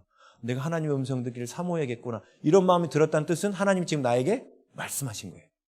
그렇죠? 설교를 통해서 말씀하시고 또 큐티하다가 묵상하면서 그 말씀이 갑자기 가슴에 확 다가오죠? 이것도 하나님께서 나에게 말씀하시는 거예요. 이것도 말씀하시는 거예요. 그럼 성경 읽기 하다가도 말씀하시고 신앙도서 읽다가도 말씀하시고 찬송가가 떠오르기도 하고 그죠? 이 모든 게 하나님이 다 말씀하시는 영의 언어예요. 이해되시죠? 네. 그래서 요한복음 14장 26절에 요한복음 14장 26절 찾아줄 수 있나요? 요한복음 14장 26절. 네, 함께 읽겠습니다. 보혜사 곧 아버지께서 내 이름으로 보내실 성령 그가 너희에게 모든 것을 가르치고 내가 너희에게 말한 모든 것을 생각나게 하리라. 지금 머릿속에 딱 떠오르는 생각나는 건 뭐냐면 예수님이 하신 말씀이 떠오르게 하시는 분이 누구라고요? 성령이시라는 거예요. 여러분이 묵상을 안 하고 있는데도 갑자기 길거리 지나가다가 어떤 교회를 지나가는데 포스터에 성경 구절이 하나 딱 적혔는데 갑자기 눈이 확 쏠리더니 그 성경 구절이 가슴에 확 다가왔어. 이것도 말씀하시는 거예요. 이해되시죠? 네, 이렇게 성경을 통해서 우리에게 말씀하신다. 두 번째는 크게 뭐냐면 환경을 통해서 말씀하셔요. 환경. 여기서 환경이라 하면 환상, 아까 말한 꿈, 그 다음에 자연 만물로도 우리에게 말씀하시는 거예요. 자연 만물로 말씀하시는 게 뭐냐? 욥기 37장 2절부터 6절입니다. 욥기 37장 2절에서 6절. 보세요. 하나님의 음성, 이 딱 나오죠 벌써. 하나님의 음성, 곧 그의 입에서 나오는 소리를 똑똑히 들으라 하면서 뭐라고 말하냐면 3절. 그 소리를 천하에 펼치시며 번갯불을 땅끝까지 이르게 하시고 4절 그 후에 음성을 발하시며, 그 음성이라는 게 결국 천둥 소리예요. 발하시며 그의 위험찬 소리로 천둥을 치시며 그 음성이 들릴 때에 번개를 멈추게 하시느니라. 5절 하나님은 놀라운 음성을 내시며 우리가 헤아릴 수 없는 큰 일을 행하시느니라. 6절 눈을 명하여 땅에 내리라 하시며 적은 비와 큰 비도 내리게 명하시느니라. 보세요. 하나님께서 만약에 우리나라에 태풍이 올라왔어요. 이것도 하나님 우리나라에 말씀하시는 거예요. 우연은 없습니다. 하나님 왜 우리나라에 태풍이 올라와서 우리나라가 이렇게 큰 피해를 얻었죠? 하고 여쭤야 하나님이 말씀하신 걸 듣는 거예요. 하나님께서 우리가 이제 깊은 기도로 들어갈 때 하나님 우리하고 대화를 원하신다 했죠. 근데 일방적으로 설교하시는 분이 아니에요. 하나님의 환상을 저한테 이 학교 운동장 환상을 딱 보여줬는데 뭔 뜻인지 이해가 안 돼요. 그럼 사람들이 딱 일어나 눈 떠가지고 하나님 그거 보여주셨는데 무슨 뜻인지 모르겠어. 이거 어리석은 거예요. 뭐 해야 돼요? 저기 이해가 안 되면? 여쭤봐야 되는 거예요. 하나님 이게 무슨 뜻이에요? 왜? 하나님 뭘 원하지? 주고 받고 하는 게 대화죠. 예? 주고 받고 하는 게 대화예요. 태풍이 올라오면 하나님 왜 보내셨어요? 하고 여쭙는 거. 이게 대화예요. 대화. 대화는 서로 오가는 겁니다. 하나님은 우리한테 쭉 설교하시는 분이 아니에요. 그래서 우리한테 뭔가를 딱 보여주죠. 그럼 하나님 이게 무슨 뜻이죠? 그럼 또 말씀하죠. 그럼 또 이해가 안 가면 또 여쭤봐. 하박국이 그랬죠. 하나님 이 땅에 너무나 강포함이 심해서 이 악을 그냥 그대로 놔주시겠습니까? 그랬더니 하나님이 안 놔둬. 내가 바벨론을 일으켜서 유다 땅을 싹 휩쓸어 버릴 거야. 그랬더니 하박국이 그게 뭔 소리입니까? 갈대아 사람 그렇게 악한 사람들을 들어서 쓴다는 게 말이 됩니까 하나님? 이러죠. 근데 그때 하나님 또 대답하죠. 아니 오직 의인은 그 믿음으로 말미암아 살 거야. 의인들은 안 다쳐. 또 이렇게 말씀하세요. 그래도요 하나님. 그랬더니 이제 하나님 말씀하셔요. 그러나 내가 그 바벨론 있잖아. 나중에 유다 백성들을 깨우고 난 다음에 그 다음 멸망시킬 거야. 걱정하지 마. 그랬더니 하박국이 뭐라고 말해요? 아 그렇군요 주님. 그러면 수년 내에 빨리 일으키십시오. 빨리 갈대아인 보내가지고 이 악인들 좀 싹 멸하시고 의인들은 그 가운데 지키시고 그래서 유다 나라가 회복되게 해주십시오. 이러고 하박국 결론 끝나잖아요. 뭐 하는 겁니까? 대화하는 거예요. 그렇죠? 선자들도 하나님과 주고받고 대화하잖아요. 우리가 하나님께 그렇게 대화하는 거예요. 근데 이제 처음 우리 아기들도 언어 배울 때 뭘로 배워요? 그림 카드 같은 거 바나나 가르쳐 주죠. 바나나 가르쳐 주잖아요. 이렇게. 그죠? 그런 것처럼 음성 들을 때 초창기에는 그런 걸로 자꾸 환상으로 이렇게 그림을 보여줘. 근데 이게 무슨 뜻이지? 할 때 여쭤보라는 거예요. 놀라운 거 여쭙고 가만히 기다리면 갑자기 생각이 빵 떠올라요. 빵 떠오르는 게 뭐예요? 하나님께서 말씀하시는 거예요. 이걸 왜 보여주셨는지. 자, 이 대화가 가능한 거 제가 성경적인 근거를 댔어요. 아까 말씀드렸죠? 하나님 우리와 에덴 동산에서처럼 마음껏 대화하고 싶으시다고. 그의 자녀들을 놔놓고 멀리 놔놓고 여러분 자녀한테 먹을 것 입을 것 학교 보낼 것 다 대주고 대화 안 하는 그런 부모 있어요? 있죠. 부산 남자들. 아는 밥 못나 짜자. 하나님 이런 분 아닙니다. 부산 남자들 회개해야 됩니다. 네? 좀 뭔가 오고 가는 대화가 있어야 애들이 아빠의 정을 느끼죠. 아는 밥 못나 짜자. 이게 뭡니까 이게? 네? 그러면 안 되죠. 하나님 다행히 하나님 그런 분이 아니셔요. 네. 대화를 해야 돼. 대화를 해야 아버지가 어떤 분인지 아는 거죠. 그렇죠? 그래서 환상으로도 꿈으로도 지금 한 것처럼 자연재해로도 하나님을 말씀하시는 거예요. 그래서 깨어있는 사람은 자연재해가 있을 때 이게 하나님 무슨 뜻입니까? 그런데 마귀는 이걸 하나님의 이런 음성을 못 듣게 하려고 과학이라는 미명하에 그냥 기상현상으로 발생한 것뿐이고 우연히 한국에 상륙한 것뿐입니다. 이렇게 말하죠. 옛날에 뉴질랜드에서 큰 지진이 있었습니다. 2010년도인가 2009년도인가 큰 지진이 있었거든요. 남섬 크라이스트처치라는 그 도시 이름이 크라이스트 처치예요. 그리스도의 교회라는 뜻의 도시예요. 근데 거기서 동성애자들이 퍼레이드를 벌이고 음탕한 도시가 돼버린 거예요. 근데 하나님은 그곳에 지진이 나게 했어요. 엄청 큰 지진이 나서 막 성당도 부서지고 몇백 년 된 성당도 부서지고 막 그랬는데 지진이 나서 땅이 둘로 갈라졌는데 이 땅이 갈라져서 쭉 가서 맨 마지막으로 멈춘 곳이 사창가 거리 한가운데예요. 이게 우연일까요? 아니에요. 하나님 말씀하신 거예요. 내가 이 땅에 음란히 크라이스트 처치라는 도시의 이름을 두었는데도 불구하고 이런 도시가 되니까 하나님이 경고하시는 거예요. 그게 말씀하시는 거죠. 하나님은 이렇게 자연 만물을 통해서도 우리에게 말씀하고 계셔요. 들어야 되는 거예요, 우리는. 우리에게 우연은 없습니다. 하나님의 자녀에게 우연은 없어요. 다 하나님의 섭리 가운데 우리에게 말씀하고 계시는 거예요. 그래서 우리가 여쭤봐야 돼요. 이게 무슨 뜻인지를. 왜? 그게 대화니까. 그렇죠? 그리고 또 하나님은 우리에게 환경을 통해서 말씀하신다는데 그 환경 가운데 또 뭐가 있냐면 다른 사람. 사람을 통해서도 하나님이 말씀하셔요. 에레미야가 토기장이 집에 가라고 하나님 음성을 아침에 들은 거예요. 토기장이 집에 가라 하고 들은 거예요. 그래가지고 토기장이 집에 갑니다. 왜 가는지 말씀 안 하세요. 또 하나님 이때. 맞아요. 누구를 만나라고 저한테도 감동을 주세요. 근데 딱 왜 만나야 되는지 말씀 안 하실 때가 있어요.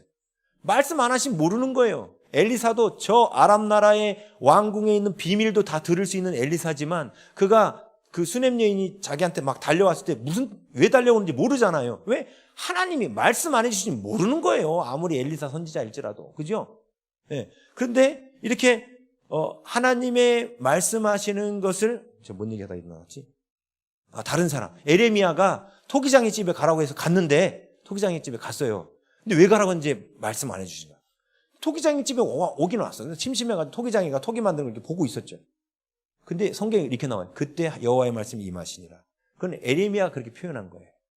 갑자기 에레미야의 머릿속에 깨달음이 온 거예요. 토기장이가 토기를 빚다가 마음에 안 드니까 빅 눌러버려. 근데 새로 막 만들어. 그 모습을 보고 딱 깨달은 거예요. 하나님의 뜻이 뭔지. 그래서 보내는 거. 하나님은 얼마든지 다시 유다 나라를 이렇게 망해도 회복시키실 수 있는 분이구나. 그렇게 음성을 들은 거예요. 그리고 그 에레미야 기억이 안 나네. 40장인지 42장인지 좀 헷갈리는데 거긴 이런 얘기가 나와요. 여호와의 말씀이 임했다라고 적혀 있어요. 그런데 그 본문 안에는 단 한마디도 여호와의 말씀이 안 나와요. 찾아보세요. 맞을 거예요. 에레미야 40장.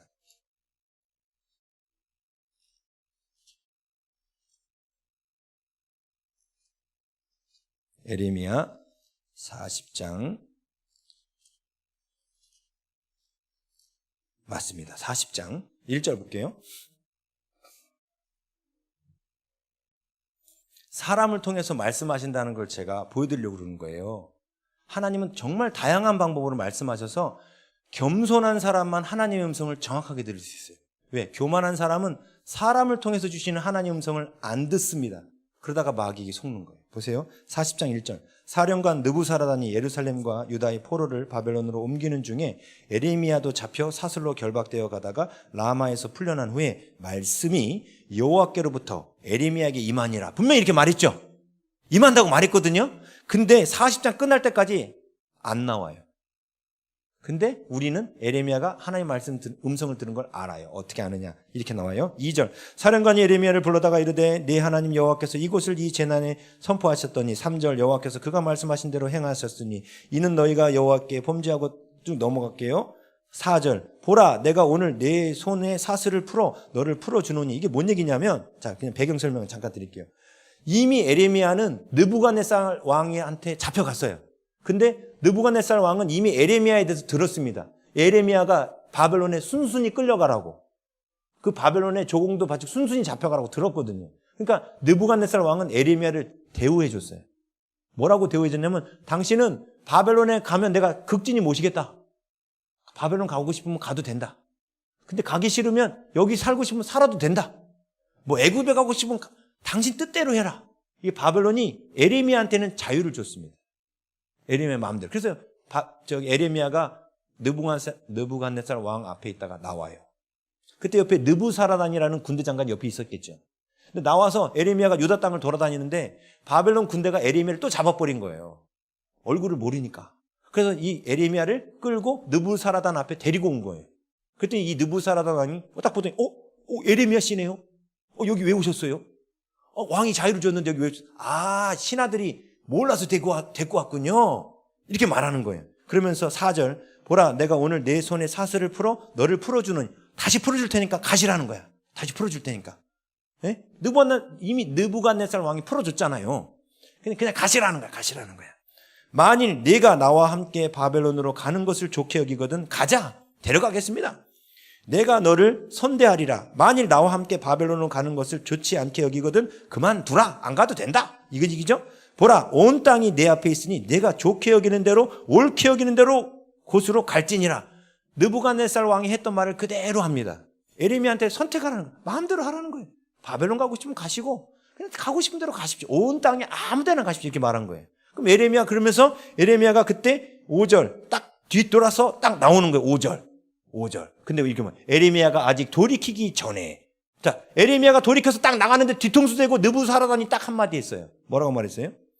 그가 다시 이르되 느부사라단이 다시 말합니다. 너는 바벨론의 왕이 유다 성읍들을 맞도록 세운 사반의 손자 아이감의 아들 그달랴에게로 돌아가서 그와 함께 백성 가운데 살거나 내가 옳게 여기는 곳으로 가거나 할지니라. 갑자기 한 말이 더 붙었죠. 느부갓네살 왕이 임명한 그달랴라는 유다의 총독에게로 가거나 원하는 대로 가세요. 이렇게 말한 거예요. 근데 예레미야는 이때 뭘 들었을까요? 아, 그달랴한테 가라는 뜻이구나. 이걸 들은 거예요. 자, 이건 누구가 말한 거예요? 적장의 입을 통해서 말한 거예요. 하나님께서. 적군의 장군의 입을 통해서 말한 그것 속에서 하나님의 음성을 분별했어요. 그달랴한테 가라고 나한테 말씀하신구나. 저 사람의 입을 통하여 하고 들은 거예요. 그래서 에레미야가 그달랴한테 갑니다. 이거 외에는 하나님 말씀이 임한 게 없어요. 이 본문 안에. 근데 이 본문 안에 대조해 놓는 사람이 있어요. 누구냐면 그달랴예요. 이 그달랴가 유다의 총독으로 임명받았거든요. 그런데 당시에 시드기야가 마지막 왕이었지 않습니까? 두 눈 다 뽑히고. 그렇죠? 근데 시드기야가 잡혔을 때 시드기야를 호위하던 장군들이 있어요. 장군들. 예? 그 장군들이 시드기야가 잡히니까 겁나서 도망쳤단 말이에요. 도망쳐가지고 누구한테 왔냐면 그달랴한테 옵니다. 유다 총독 그달랴한테 와요. 근데 그 중에 누가 오냐면 13절. 40장 13절. 예. 보면은 가레아의 아들 요하난과 들에 있던 모든 군 지휘관들이 미스바에 사는 그달랴에게 이르러. 그렇죠? 그에게 이르되 암몬 자손의 왕 바알리스가 내 생명을 빼앗으려 하여 느다냐의 아들 이스마엘을 보낸 줄을 내가 아느냐 하되 아이갑의 아들 그달랴가 믿지 아니한지라. 이렇게 나오죠?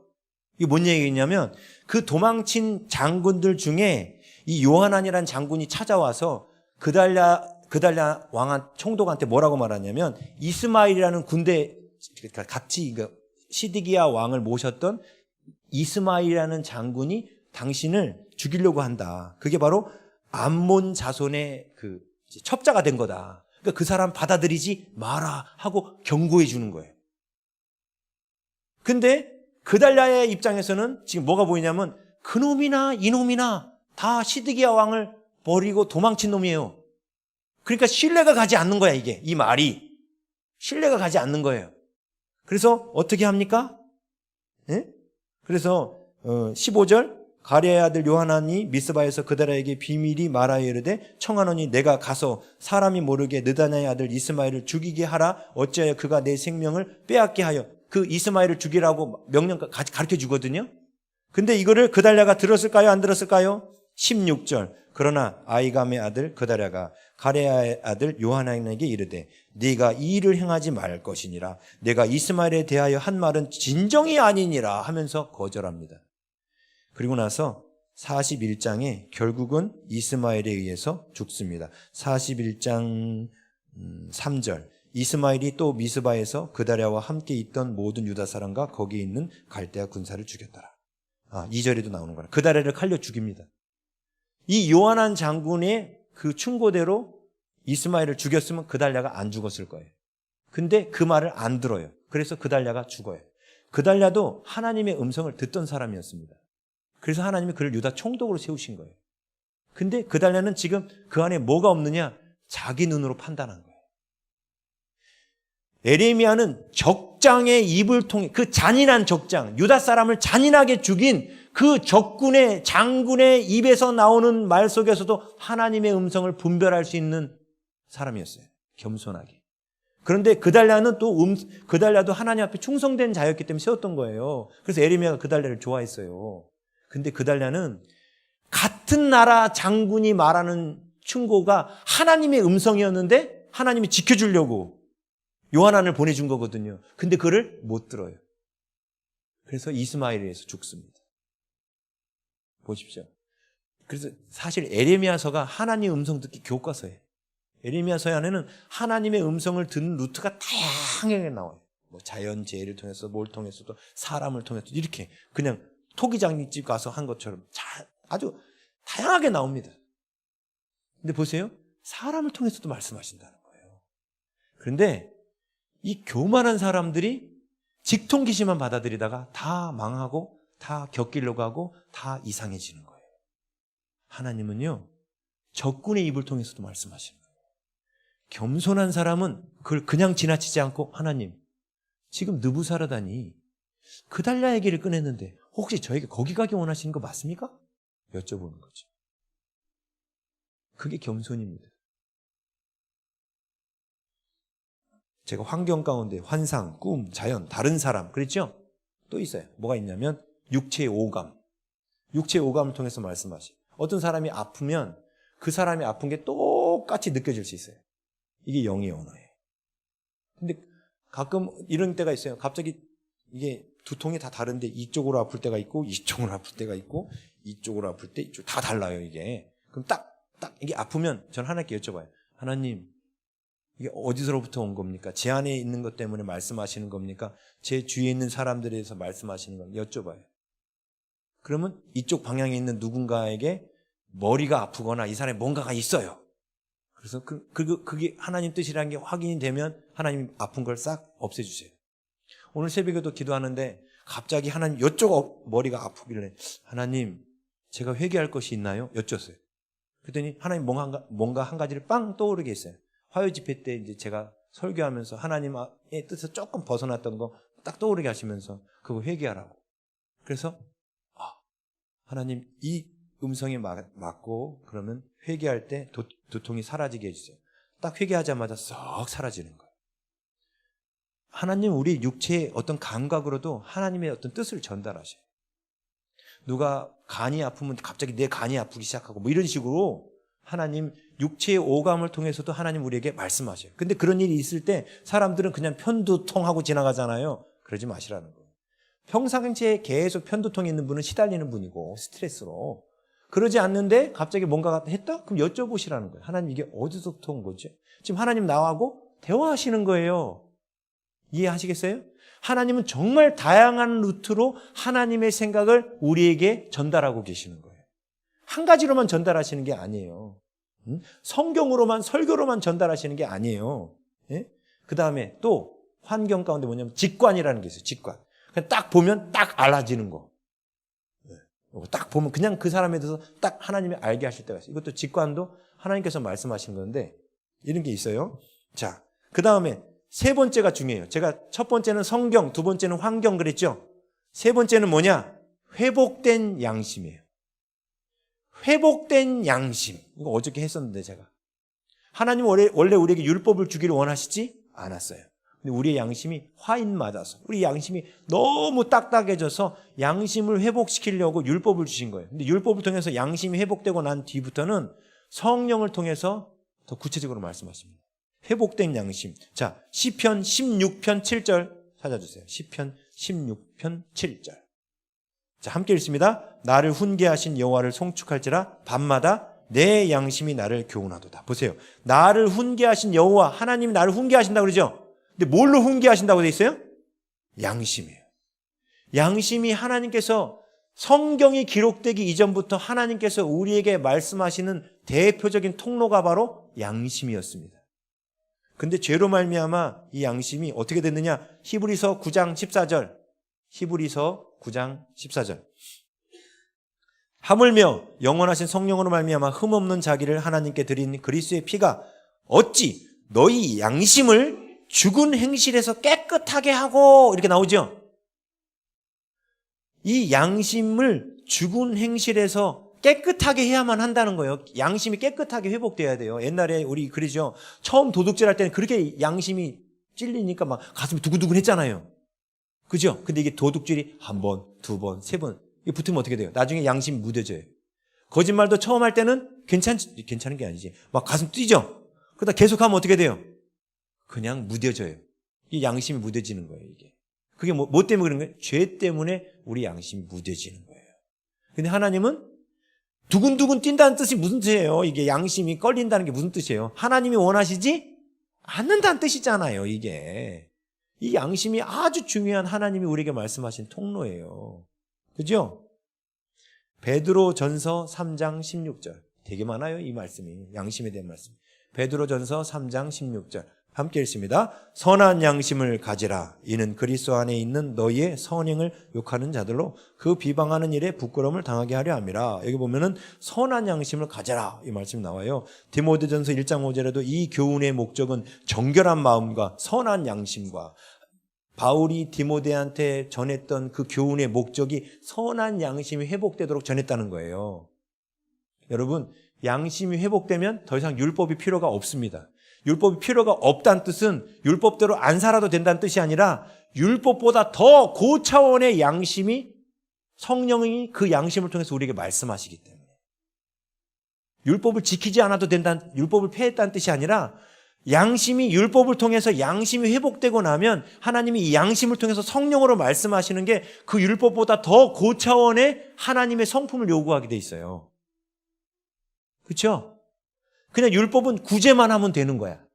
그런데 이 율법을 통해서 양심이 회복된 사람은 구제하면서 상대방에게 내가 갖고 있는 부를 자랑하려고 하는 마음으로 구제를 했잖아요. 근데 양심의 법이 회복된 사람은 찔려요.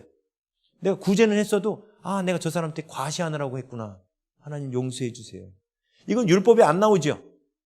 네 안에 과시하는 마음, 율법에 안 나와요. 근데 율법을 통해서 양심이 회복된 사람은 너 안에 사람들한테 존중하는 마음이 아니라, 그를 존중하는 마음이 아니라 너를 과시하려고 구제한 거야 하면서 우리의 양심을 찌르셔요. 하나님 말씀하신다. 그래서 하나님의 말씀을 통해서 선한 양심이 회복되면, 아브라함한테 하나님 율법 안 주셨잖아요. 왜 그래요? 아브라함은 선한 양심을 통해서 하나님의 음성을 들을 수 있었습니다. 아브라함아, 하늘의 별을 봐라. 네 자손이 하늘의 별과 같이 많아질 것이다. 하나님 말씀하셨죠. 들을 수 있었던 거예요. 왜? 그의 양심이 아직 깨끗했잖아요. 물론 죄인은 죄인이에요. 뭐 다 깨끗한 건 아니지만 그래도 덜 더러워졌죠. 이해하시겠습니까? 네?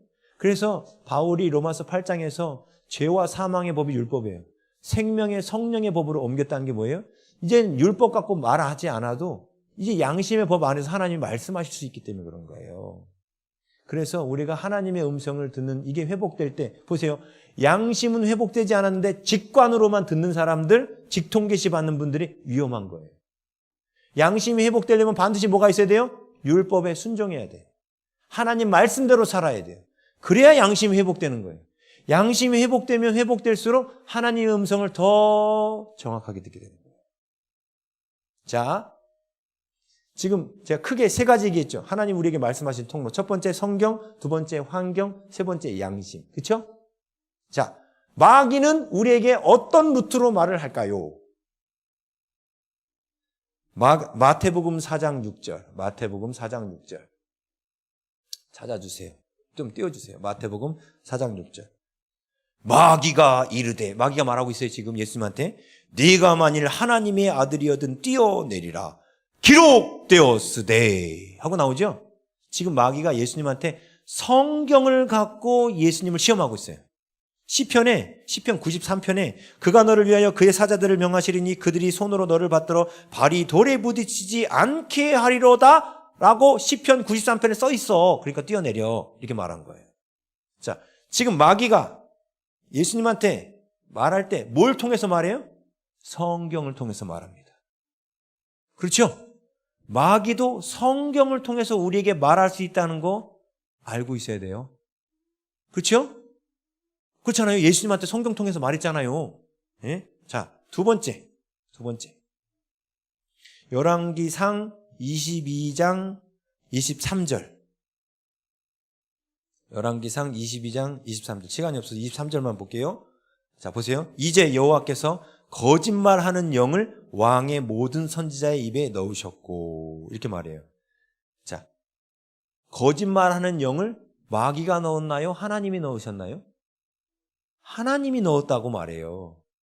그래서 그들이 잘못된 예언을 하게 하셨다는 거예요. 하나님께서. 뭔 얘기냐? 하나님께서 우리 안에 욕심으로 예언하는 자들은 마귀가 가서 잘못 거짓말하는 영이라는 것 자체가 마귀죠. 거짓말하는 영이 마귀잖아요. 마귀가 그 거짓 선지자들 안에 들어가서 예언하도록 허락하셨다는 거예요. 자, 왜 구약시대에 선지자들이 있는가? 선지자들은 뭔가 사람들이 보지 못하는 초자연적인 걸 듣고 말하는 사람이기 때문에 선지자로 세워진 겁니다. 다시 말하면 사람들도 스캔해서 읽을 줄도 알고 뭔가 직관으로 말하는 능력이 있었다는 거예요. 그러니까 왕이 선지자로 예우를 해주는 거예요. 근데 그 선지자들 가운데도 분명 하나님이 주셨다고 말했는데 그게 하나님 주신 것이 아니라 거짓 영이 와서 넣어줄 때도 있다는 거예요. 보세요. 우리 안에 떠오르는 직관도 때로는 누가 넣을 수도 있다? 마귀가 집어넣을 수도 있다. 자, 또 한 가지. 자, 예수님께서 거라사 광인의 그 마귀를, 군대 마귀를 때려잡으러 가실 때 갈릴리 바다를 건너셨거든요. 그때 갈릴리 바다가 막 요동치죠? 자, 이게 하나님께서 요동치게 하신 걸까요? 마귀가 요동치게 한 걸까요? 마귀가 요동치게 한 거예요. 그래서 예수님 어떻게 하세요? 바다를 꾸짖으십니다. 그렇죠? 마귀도 자연 만물을 통해서 말해요. 나 건드리러 오지 마. 거라사 광인이 나 건드리러 오지 마. 이런 거예요. 근데 예수님이 걷다가 뭐라 해요? 바다야 잠잠하라 하면서 바다를 꾸짖어 버려요. 그렇죠? 보세요. 자연 환경을 통해서도 마귀가 우리에게 말할 수 있다. 환경을 통해서도 마귀는 우리에게 말할 수 있다. 세 번째. 디모데전서 4장 2절. 이거 찾아주세요. 디모데전서 4장 2절. 자, 함께 읽습니다. 자기 양심이 화인을 맞아서 외식함으로 거짓말하는 자들이라. 아멘. 보세요. 마귀가 또 뭘 통해서도 말할 수 있을까요? 예, 화인 맞은 양심을 통해서도 우리에게 말할 수 있습니다. 제가 지금 이걸 왜 보여드렸냐면 하나님도 성경을 통해서 환경을 통해서 양심을 통해서 말씀하시지만 마귀도 똑같이 성경을 통해서 환경을 통해서 거짓된 양심을 통해서 말할 수 있다는 거예요. 그렇죠? 그럼 우리 안에 뭐가 필요한 거예요? 결론은 분별이 필요한 거예요. 분별이 필요한 거예요. 분별. 그렇죠? 아까 교만해지면 못 든다 했죠? 분별이 필요한 거예요. 그래서 오늘 새벽에 설교 때 제가 그 설교했는데 예수님께서 나병 환자 고치시고 난 뒤에 사람들이 설교 들으러 치료받으러 딱 나왔는데 예수님이 그들을 뒤로 하고 한적한 곳에 가서 기도하셨다고 그랬잖아요. 누가복음 말씀에 한적한 곳에 가서 기도하셨거든요. 왜 예수님이 한적한 곳에 가서 기도하셨는지 알고 싶으면 새벽 예배 설교 다시 들으세요. 한적한 곳에 간 그 한적한 곳이란 뜻이 에레모스, 광야예요. 광야. 그래서 초대 교부 시대 때, 속사도 교부 시대 때에 사막의 교부들이라는 그런 그 초대교회사에 나오는 이야기가 있어요. 뭔 얘기냐면 그들이 하나님의 뜻을 옳게 분별하기 위해서 예수님이 한적한 곳에 가서 기도하셨기 때문에 자기들도 한적한 곳에 가서 기도하려고 한적한 곳이란 뜻이 헬라 원뜻이 광야, 사막이란 뜻이에요. 그래서 교부들이 사막에 가서 기도한 거예요. 근데 사막에 가서 왜 기도했느냐? 하나님께서 뭔가 딱 주셨는데 이게 하나님으로부터 온 건지 마귀로부터 온 건지 어떤 건 아리까리한 게 있죠. 예? 만약에 누구 어려운 사람을 도우라고 갑자기 감동이 왔으면 분명 하나님께로부터 확실히 알 텐데 누구를 만나라고 감동이 왔으면 이게 하나님이 만나라고 하는 건지 아니면 내 시간을 지금 쓸데없는데 낭비하라고 마귀가 시키는 건지 분별이 안 되잖아요. 그렇죠? 말씀으로 분별이 안 되는 어떤 영역들이 있죠. 근데 이때 정확하게 하나님의 뜻을 들어야 되는 거지 않습니까? 그래서 우리의 옛 선배들도 하나님이 주시는 뜻인지 아닌지를 분별하기 위하여 광야로 나갔다는 거예요. 그것이 그 광야 기도하던 그것이 수도원 운동으로 이어진 겁니다. 그래서 수도원 운동 가운데 하나님의 음성을 분별하는 훈련을 수도원마다 시켰어요. 그래서 수도원마다 독특하게 하나님의 뜻을 제대로 분별하는 훈련법들이 생기기 시작한 거예요. 초대교회에. 그래서 어거스틴은 무슨 화살기도, 어떤 사람은 뭐 침묵기도, 뭐 이런 식으로 수도원마다 하나님의 뜻을 옳게 분별하기 위한 훈련이 생긴 거예요. 근데 그 옳게 분별하는 훈련 가운데 그들이 가장 중요시한 게 뭔지 아십니까? 철저히 말씀대로 사는 거예요. 그 수도사에 옛날에 수도원 역사 기록에 이런 거 있었습니다. 내 오른눈이 범죄하거든 오른눈을 빼어버려라. 두 눈 갖고 지옥 가는 것보다 한 눈 갖고 천국 가는 게 낫다. 이 말씀을 그대로 실천하려고 수도사들 중에 어떤 사람은 정말 눈을 빼버렸어요. 그만큼 말씀대로 살려고 하면서 하나님의 음성을 분별하려고 했던 거예요. 정확하게 들으려고. 그리고 예수님이 산상수훈에 그랬잖아요. 금식하는 거 티내지 말라고 그랬죠. 수도사가 금식하면서 하나님의 뜻을 들으려고 막 금식하고 있는데 갑자기 손님이 찾아온 거예요. 그러면 금식하는 티 전혀 안 내고 식사를 같이 했습니다. 그만큼 그들이 하나님 말씀에 철저히 순종하면서 하나님의 뜻을 분별하려고 했습니다. 오늘날 과연 이제 떴다 봤다 하면서 말하는 분들이 하나님 앞에 그렇게 말씀에 순종하는가요? 그러지 않아요. 그들의 삶을 보면, 윤리를 보면 예수님이 뭐라고 했어요? 열매로 그 나무를 알리라. 그랬죠? 열매는 엉망이야. 사람들의 인격을 깔아뭉개고 있고 열매는 엉망이야. 근데 예언은 정확해? 마귀도 정확하게 예언할 때도 있어요. 미혹하느라고. 근데 주님이 뭐라고 말씀하세요? 열매로 그 나무를 알라. 이게 분별이 필요하다는 겁니다. 그래서 분별도 필요하고, 그 다음에 뭐냐면 하나님의 뜻을 정확하게 분별하기 위하여 수도사들이 했던 게 뭐냐면 자기 생각을 비우는 거예요. 그래서 자기 생각을 비우고 하나님의 뜻을 듣는 훈련이 필요한 겁니다. 그래서 기도 훈련이 필요한 거예요, 사실은. 오늘 결론은 하나님 음성 잘 들으시려면 기도 훈련이 필요하다는 거예요. 우리 교회만의 기도 훈련법이 있어요. 그냥 보편적인 기도 훈련법인데 제가 나중에 알고 보니까 옛날 수도원 중에서 하던 기도 훈련법 중에 하나더라고요. 간단하게 소개하면 이거예요. 우리는 제일 먼저 감사 기도를 해요. 자, 아까 그랬죠? 영예어는 하나님, 사람, 마귀 셋 중에 하나라 했죠? 예? 예. 자, 감사 기도를 할 때 내가 떠오르는 감사를 마지막 감사 기도 했을 때부터 지금 기도할 때까지 머리로 사건을 스캐닝을 합니다. 그러면서 거기서 감사할 게 있나를 계속 떠오르면서 하나님 앞에 고백해요. 그러면 내가 할 수 있는 감사를 다 할 수 있겠죠? 그렇잖아요. 지금 구체적인 방법 가르쳐 드리는 거예요. 감사할 수 있겠죠? 더 이상 감사할 게 떠오르지 않아. 그때 뭘 하느냐? 하나님께 여쭤보는 거예요. 하나님, 더 감사해야 되는데 제가 혹시 까먹은 거 있으면 가르쳐 주세요.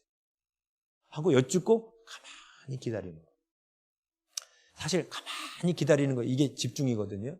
요건 훈련으로 되는 거예요. 가만히 기다리고 있으면 갑자기 뜻하지 않은 감사할 거리가 빵 떠올라요. 자, 마귀가 우리한테 감사할 거 가르쳐 줄까요? 그놈은 마귀가 아니라 천사죠. 마귀는 절대 우리한테 감사할 거 가르쳐 주지 않습니다. 그렇죠? 근데 분명 내가 생각나는 감사 제목은 다 했잖아. 근데 하나님께 여쭸더니 감사할 사건이 빵 떠올랐어. 그럼 누가 말씀하신 거예요? 하나님 말씀하신 거예요. 그렇죠? 이건 확실하죠? 이거는 그 누구도 말했다고 말할 수 없고 하나님 말씀하신 게 너무 확실하잖아요. 감사 제목이니까. 그죠? 두 번에 뭐 갖고 할까요? 두 번째는 회개 갖고 해요. 회개. 역시 마지막으로 회개했던 때부터 지금까지 하나님 앞에 회개할 사건들을 쭉 돌이켜보면서 회개할 것들을 고백합니다. 다 회개해요. 그리고 나서 또 뭘 해요? 여쭤봐요. 하나님, 더 회개해야 되는데 저 회개하지 않은 거 있으면 가르쳐 주세요. 그리고 가만히 또 기다리는 거예요. 이 가만히 기다리는 게 힘들어요, 사실은. 그것도 훈련이에요. 그 훈련법은 또 따로 있습니다. 집중하는 훈련 따로 있어요. 아무튼 이렇게 기도 훈련을 시켜요. 가만히 기다리고 있으면 갑자기 회개할 게 빵 떠올랐어요. 나는 분명 내 생각으로 다 기도했는데. 그럼 누가 말씀하신 거예요? 하나님 말씀하신 거예요. 왜? 마귀는 회개할 거 절대 안 가르쳐 주거든요. 그러겠지요? 이렇게 하면 하나님의 음성은 감사할 거, 회개할 걸 떠오르게 하신 건 100% 하나님 음성이에요. 하나님이 떠오르게 하신다니까요. 그리고 그 다음 스텝이 우리는 대적기도를 해요. 대적기도. 그 다음에 내려놓음. 그 다음에 성령 충만. 이게 5스텝이라고 우리 교회는 그렇게 불러요. 5스텝이라고. 대적기도 뭘 하냐면, 자 보세요. 오늘 누구를 만나라고 딱 하나님께서 딱 그 마음을 딱 감동을 주신 거예요. 누구를 만나라고 감동이 딱 왔어요. 이게 하나님께로부터 온 건지 마귀로부터 온 건지 분별해야 되죠. 분별해야 되잖아요. 이거 성경에 안 나오잖아요. 2021년 너 누구 만나라 성경에 써 있습니까? 안 나와요. 그때 분별해야 되죠. 자, 분별하는 건 아주 간단합니다. 내 생각을 없애고 마귀 생각을 없앴는데 다시 여쭸는데 또 떠올랐다? 그럼 하나님 생각인 거죠. 그렇죠? 그래서 마귀 생각을 먼저 지워야 돼요. 그게 바로 뭐 하는 거냐면 대적기도 하는 거예요. 시편 8편 2절 한번 찾아주시겠어요? 시편 8편 2절 맞을 건데. 자 보세요. 주의 대적으로 말미암아 어린아이들과 젖먹이들의 입으로 권능을 세우시며 이는 원수들과 보복자들을 잠잠케 하려 하십니다. 잘 보세요. 어린아이와 젖먹이들이 군인 아저씨들을 조용하게 만들 수 있습니까?